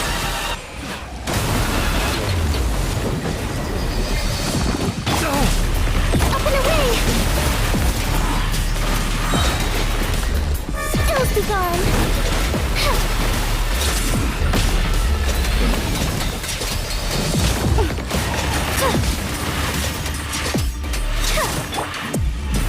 Transfixed!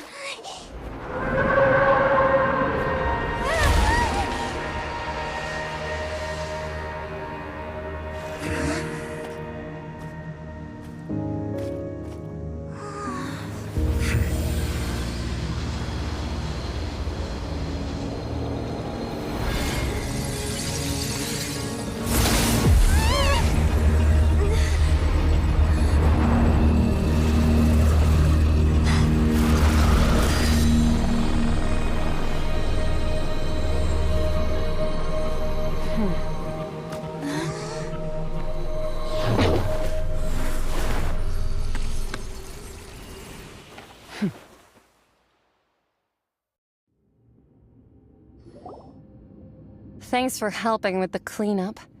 It should have been my job, but it was just supposed to be a short private training session for me. I didn't think that my disciple and my master's pet would start brawling in the meantime. Well, actually, I had a feeling that it would happen at some point, but they bumped into one another earlier than I thought. What a blunder. I suppose I'll have to swing my sword 3 million times as penance. That power. Who are you exactly? Paimon has an idea. From what she said earlier, she must be Child's master. Skirk, right? It's just that he gave us the impression that she was the less talkative person. I simply did not have anything to say to the weak. But you, on the other hand, managed to defeat the all-devouring narwhal without using power from beyond this world. So you may speak to me as equals. I have to agree. It's a strange use of a planet's primordial waters just to raise an all-devouring narwhal. That kind of power is wasted on it. It's not cooperative, it eats too much, and I have more important things to do with my time than pet sitting. The only thing that creature has going for it is its looks. All in all, it fails as a pet. Miss Skirk? I think you might have missed the point. The point being? Well, being that this pet almost destroyed an entire nation. So what sort of person is your master? Well, Child's master's master. Wait. Oh, right. So you don't know him. Sorry, I assumed you did. His name is Sertologi. Huh? I am unfamiliar with that name. Huh. So Master isn't sufficiently famous. How should I describe him then? Have you heard of the name The Fowl? The Fowl? Still nothing? Well, how about the Visionary? Vetterfulnir then? Or Gold Rhine-Daughter? Ooh, that one we've heard! Rhine-Daughter's part of the Hexen Circle. She's Albedo's mom, right? Oh, so you do know that name. To be honest, I also heard all of those names and titles from my master. I don't actually know them either. But I suppose you understand now, yes? My master is likely a similar sort to Rhine-Daughter. They are both pursuing some form of perfection. Wait! Did also mention a visionary person? Paimon didn't quite catch their name. Actually, never mind that. I believe it expedient to inform you that the all-devouring narwhal used up nearly all its strength fighting you. Such roiling hydro energies will prove difficult for the planet's deep seas to digest. As such, the Fontaine back on the surface has most likely been thrown into chaos. In other words, the prophecy that you've been fretting over should now be in full swing. What?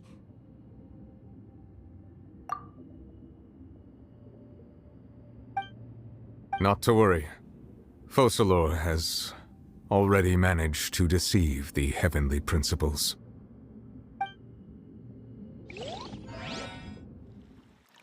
In the end, the people will all be dissolved into the waters, and only Farina will remain, weeping on her throne.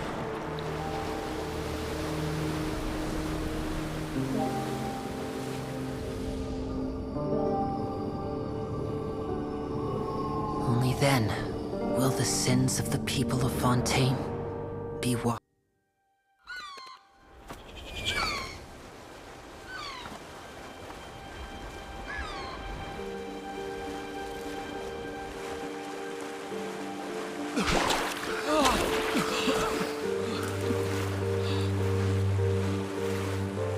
Hey!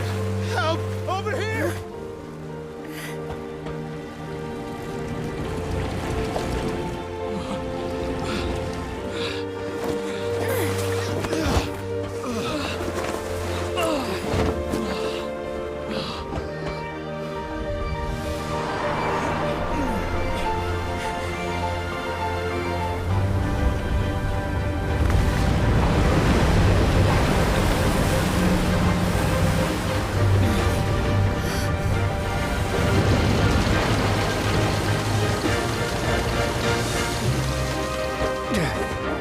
All hands, initiate emergency rescue!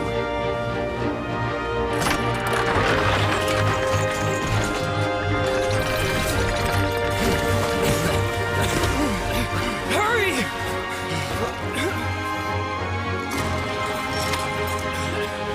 Hey, lend a hand!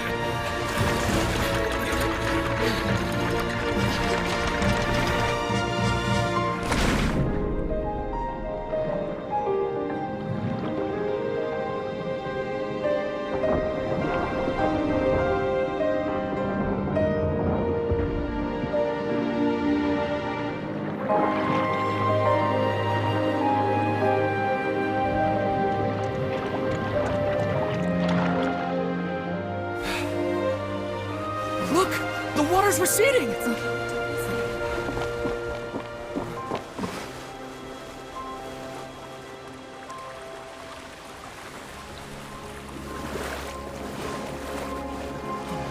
It's a miracle! Water's receding. We didn't dissolve.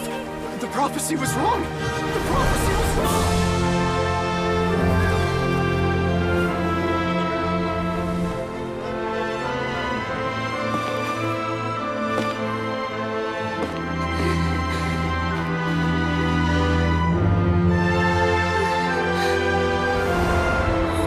Are you alright? We're safe. The prophecy was wrong.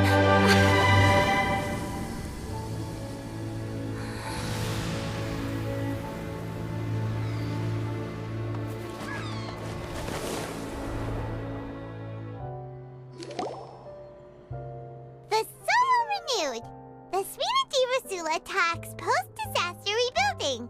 I recently visited Poisson to meet with Miss Navia. Old soil can still give birth to new bloom, Miss Navia stated. Hope is like seeing a small cookie when you're starving late at night. Skyship Winglet, Booner Brain of the Fontaine Research Institute. The various disputes that have arisen on account of Mr. Edwin have suddenly become a shield over the Institute. With Jurian, people always call the first researcher mad, but few know what to call the second. And should that latter person achieve a miracle... Wow! Paimon barely recognizes the people in the reports. Are those really Juria and Navia? They sound... What do you think? Pretty enthralling, huh? The Steambird's idea was pretty simple. with the disaster just having passed, we would print a free edition packed to the margins with good news to calm people down. The value for these big scoops lies in their inevitable follow-ups. We'll publish further reports and go into the stories behind those people. Edwin's assistant, Jurier, created a true flying ship, while Navia is leading people in the reconstruction of their home. I'm sure that these stories could... Hyman's curious too! Wait a minute. Didn't we watch everything happen from start to finish? What's there to be curious about? And that's exactly why I'd like you to come conduct interviews with me. You're the best incubators of news, if you haven't noticed. Are you sure? Hasn't he turned you down several times already? Oh, this time will be different. Come on, let's head to Poisson first, and then make a trip to the fortress. There are some things you'll only know when you get there. Navia! Oh, it's you. What brings you all here? Hey, we're just having a look around. I'm here to update myself on how things are going here. Oh, the Fatui are here too. Let me introduce you. This is Mr. Garunt Snežević.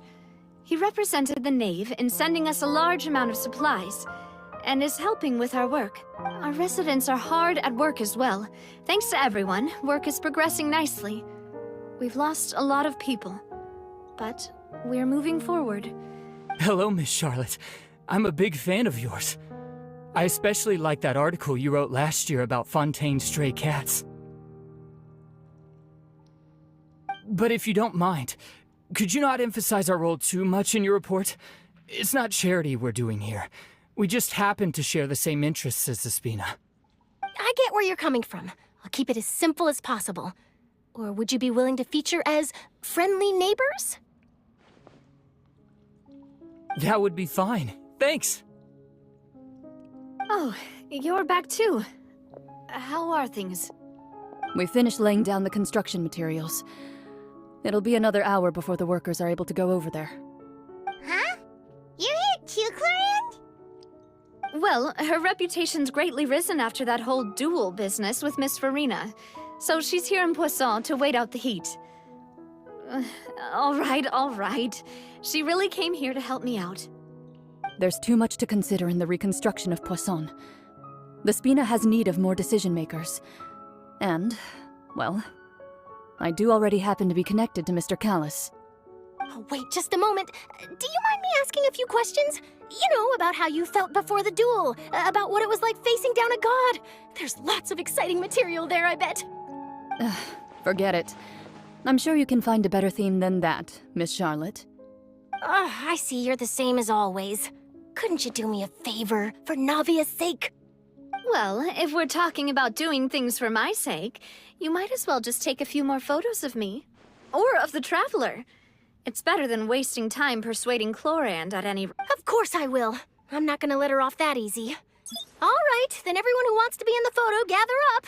And smile.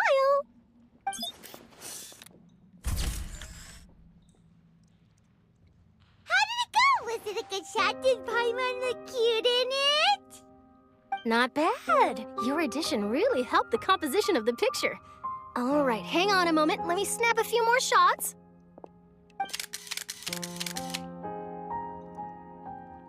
All right, that should do it. I'll be back here later anyway, so let's call it a day. You're very quick. Speed is of the essence when it comes to the news, and freshness is the key. Also, not to brag, but I'm pretty good at building connections. Who knows? I might eventually get that interview with you after all, Miss Clorand. Wow, you really do have that never say die spirit. I'm impressed. I'll hazard a guess that this is how you got that interview at the Fortress of Meripede. Whoa, you're well informed. Let me make a guess too. I asked Sijuin, who told Monsieur Nervillet, and he told you, right? That's a very complete information chain. In truth, all Monsieur Nervillet asked me was, when did the fortress become so friendly towards the media? I told him that it was best not to speak too soon. There's no guarantee that Ridesley will make a personal appearance. You're right. I've got to treasure every moment I have with them. In which case, I'll be making a move first. Stay safe now. And Tell me if you hear anything interesting. I'll treat you to afternoon tea in exchange.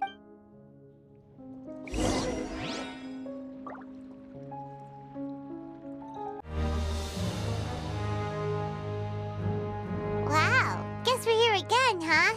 There's a real nostalgic feeling to this place. Looks like you've been missing us. Duke! Did you come all the way to the entrance to greet us? Of course. I'm here to welcome you and our dear Miss Charlotte, whom our good head nurse recommended to me. It's an honor to finally meet the much-rumored Duke. Thank you for consenting to my visit to the fortress, sir. No need to thank me. But that said, I shouldn't be the focus of your interview. I trust you recall our agreement? Of course, of course. All right then, this way.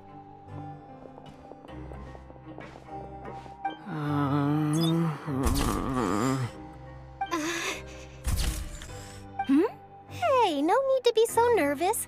I've already taken all the photos we need. Miss Charlotte, do these pictures really need to be published on the cover of the... It would seem that Miss Lorvine doesn't want her face to appear beside that of Mr. Jurier, Sir, please don't say things like that. But it looks like dear Mr. Jurier denies it. Might this interview be very important to you, then? No, I just... This is my first time being interviewed, and I'm very thankful to the Steambird for... Now, I might not look it, but I actually did meet Mr. Edwin once. And I'll be honest, I enjoyed chatting with you more. You've definitely got more of that genius vibe going on. The boat that brought about a miracle, the ark that saved the people. Why, you recreated a myth back there, like an emissary of legend. Still, if I might ask, where's that flying ship now? Huh. Looks like Charlotte's trying to get herself another exclusive... I have to apologize, but that ship is presently in the bowels of our factory. I'm afraid it won't be easy for you to get a shot of it. Really? Well, then in that case, could I have an interview with you to make up for that loss? You already know my answer, I'm afraid. Best you interview our head nurse instead. Or perhaps you'd like to take another photo of this couple of researchers? Did you really have to use the word couple? Well, then, 2 solo photos will do. Is my hair messed up? Please, someone help me have a look. Things sure are getting pretty lively here. We've seen this kind of thing before. Oh, seems like everyone's here. Would any of you like to... Sigewinne. Hey, Miss Charlotte. Why don't you, take some pretty photos of our head nurse? Sure. Come on. Sure. Do I have to smile? So, how have things been at the fortress? Same old, as you can see. Fontaine's undergone some changes, but this place is still more or less the same. Other than that flying ship, it got a tad too much attention, That's why I decided to let the interview go through. We should direct more public opinion. You're too kind, sir. I believe that you too should have your day in the sun. Not that you would want that, just...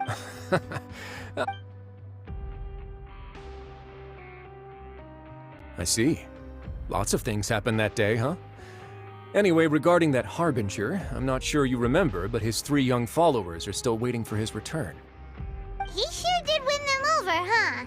I'll tell them that there's good news and bad news. The good being that their boss seems fine, and the bad being that they must face... Oh, actually, what about you? Are things gonna change for you too? What change can there be? As to what Miss Farina's departure will mean for the nation, and if our laws and governance will be transformed, we'll leave... Hey everyone, the photo shoot's done. Good. In that case, let's call it a day here. Thanks for your cooperation. Come on, Traveler, let's go. Till next time, everyone. There'll be a next time? Maybe.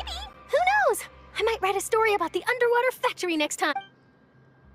All right, last stop, the docks.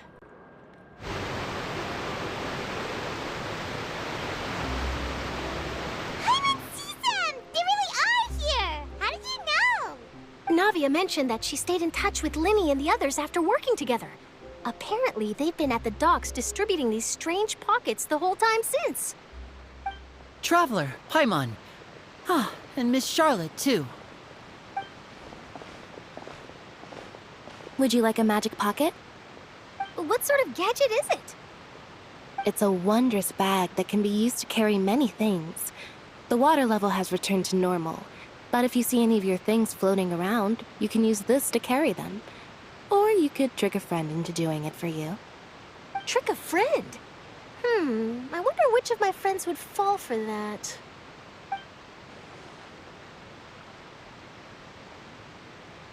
You could just make a friend like Fremine here. Isn't that right, Fremine? Is this what you... To be honest, that sounds pretty sweet. Could I have your contact, please? Sure. Please, write down my address. Lynette sure is working hard to help Fremine socialize. He was the one who proposed doing this. He even wants to assist in our magic shows. Yes, I was planning to first introduce Pear as an assistant, and later Fremine himself. In the future, I think we can leave underwater escape magic to him too. That said, would anyone want to see a diver escape underwater? Oh, it'll work out. Every journey begins with the first step. He'll become a part of our show eventually. Lynette, could you come over? Miss Charlotte says she wants to take a picture of us. Got it. My, that Charlotte is rather perceptive. She got rid of everyone the moment she realized I had something to say to you. Father says that you did a great deal during the latest events. She's very grateful for your contributions to Fontaine. That's all right. We were more than happy to help. So, what's she doing now? Oh, I guess you haven't heard. Well, after Lady Farina left, Father and Monsieur Neuvillette opened negotiations, during which he gave Fontaine's gnosis to her as a diplomatic gift. A diplomatic gift? A gnosis? Yes, I was quite surprised at first myself. But when I thought it over, there were actually a number of things going for it. It could have been done as an apology for the incident with Lord Child, or as thanks for his help in tying the all-devouring narwhal down. Furthermore, Father did also lend significant aid to Fontaine and Poisson. Well, that's true, but this is a gnosis we're talking about. I would agree, but I've also heard that it seems that Monsieur Neuvillette has had a significant change of heart regarding the matter. So there's some reason for this that only Neuvillette knows about? I suspect you'll have to ask him about that yourself. Ah, yes, speaking of which, I did see him strolling around the entrance to the Fortress of Meripede a while back. Isn't he real busy and stuff? Paimon didn't think he'd have the time for that. But back to the topic. The gnosis was given to the knave, right? What about Child? They say that he's returned to Snezhnaya to recover from his wounds. I hear that the recent disaster really did a number on his health. That's true. When you think about it, we've had loads of run-ins with the Fatui. To think we'd be allied with them this time.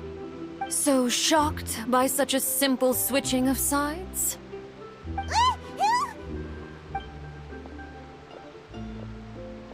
Father! Well, what do you know? Come to the docks to see how my children are doing and meet the Traveler by chance.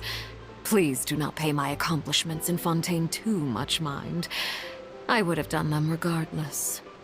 Are you going to take the gnosis back to Snezhnaya? That is our duty as harbingers, yes. Don't be too preoccupied with sides. The goal of the Fatui concerns not a single place or person, but the entire world. With such a grand goal in mind, it is inevitable that we must wear many masks. Switching my masks is something I've always done. Well, that depends on many things. No one truly knows what the future holds. What good is honesty if you can't rely on it forever? As for you, I very much look forward to our next collaboration. Good things cannot be achieved alone, and you've proved yourselves to be great partners. A vision? All right. I'll remember to return it. Thank you for keeping it safe for him this entire time. And that's a wrap for me. Huh? You're... Greetings, Miss Journalist. Hello. If I'm not mistaken, there are diplomatic channels I'll need to report to take a photo of you. That is correct. So forgive me, but I will not be able to serve as a subject in your article. However, feel free to write as much as you'd like about our dear magicians and our upcoming rookie talent. I will. The sea breeze is quite pleasant. I shall continue my walk while the weather remains so agreeable. Farewell. Farewell, Father. Oh, she has such an intimidating presence. I didn't even dare to take a picture.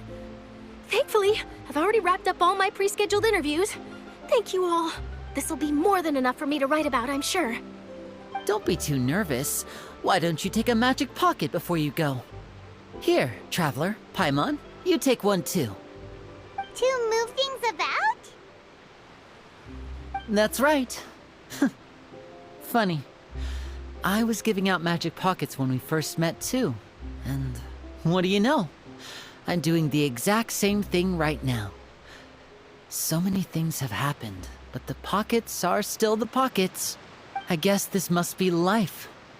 We will all follow our own paths, and serendipity will lead you to your fated friends.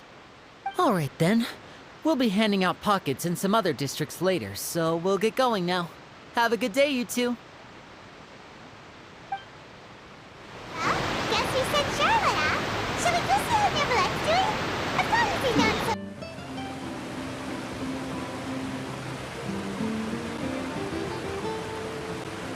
So, you really are here, Neverlette?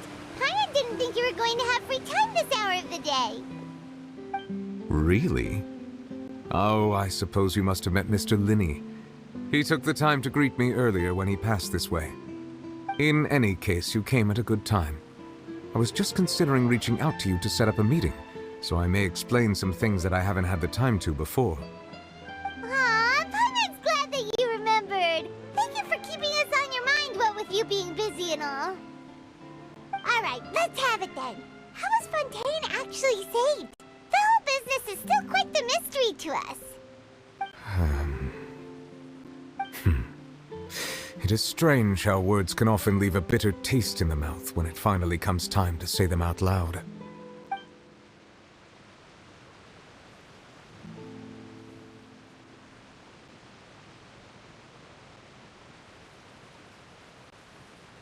Whoa.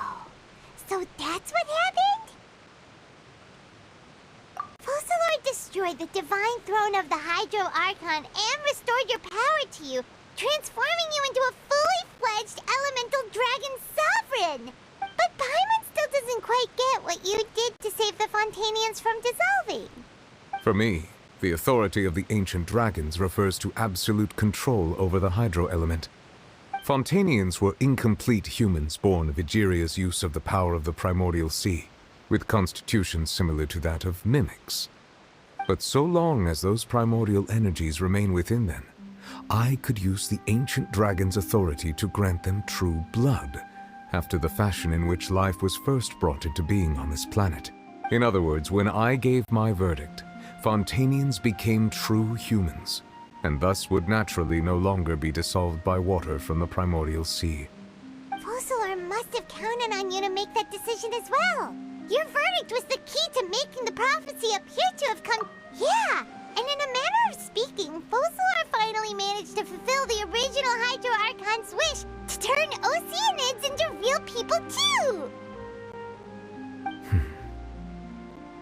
It seems from your expressions that you still have more things you wish to ask.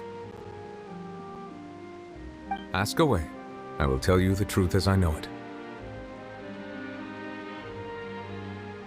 You will soon be heading to Natlan, I presume.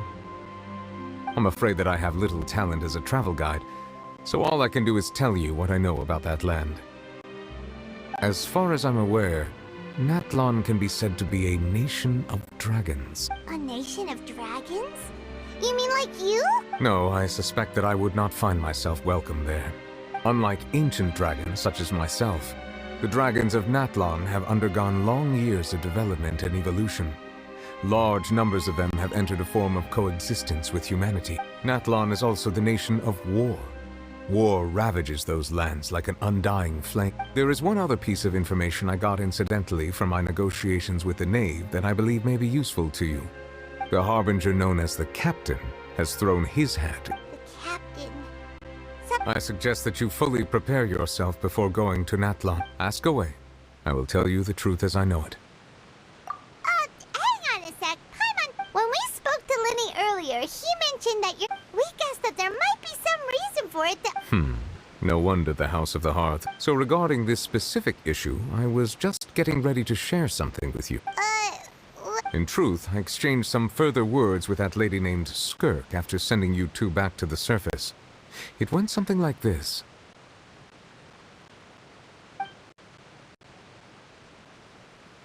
Well, we're going to head topside to see what's going on. You hurry over soon as well, all right, Nervalet?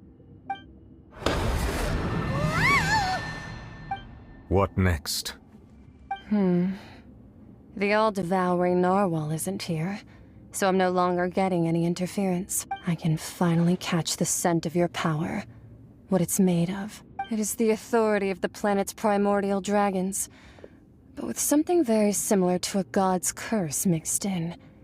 It's quite a novel blend. I'm sure I've encountered something like this before. What was it again? I do not know what you speak of. Of course. How could I forget? You should have the remains of the third descender on your person, yeah? Remains? I've never heard of any such thing. According to your parlance, I believe it may be called a gnosis. Well, that much is true. After Focalor's divinity faded, she handed her gnosis to me. But I fear I have never heard of it described in the manner that you just did. I've been training with my master, the Foul, ever since I was young, and I have never returned to the surface since. So most of the information I possess, I got from— It is only natural for those who are greater than humanity to possess a different sort of common sense, which is why there are so many problems in our attempts to communicate with humans. Regardless, you should probably get rid of objects of misfortune to prevent any disasters from befalling you. To live in itself is a blessing, but once a person dies, the bonds he once had with this world shall alter. What do you mean by that? No need to fret. These are just my personal thoughts, and my reason for no longer wishing to return to the surface. This third descender you refer to, who are they? And when did they die? Master never mentioned them to me. Perhaps it just wasn't that important for me to know. If you're interested, though, I could ask him. I'll be sure to pass the answer on to you next time. Next time? You believe we will meet again? I do. Wait. I have a disciple of my own, don't I? He can be the messenger, then? That's what she told me. Whether it would prove useful or not, I wanted to pass that information on to you. The remains of the third descender? So that's what the Gnosis actually are. Paimon just thought they looked like chess pieces. How could they be a person's remain? All the same, assuming that there was no misunderstanding or special metaphor at play, that is what she meant to say. And she said that it would bring misfortune and that you— If she speaks the truth, then I would simply be putting Fontaine at unnecessary—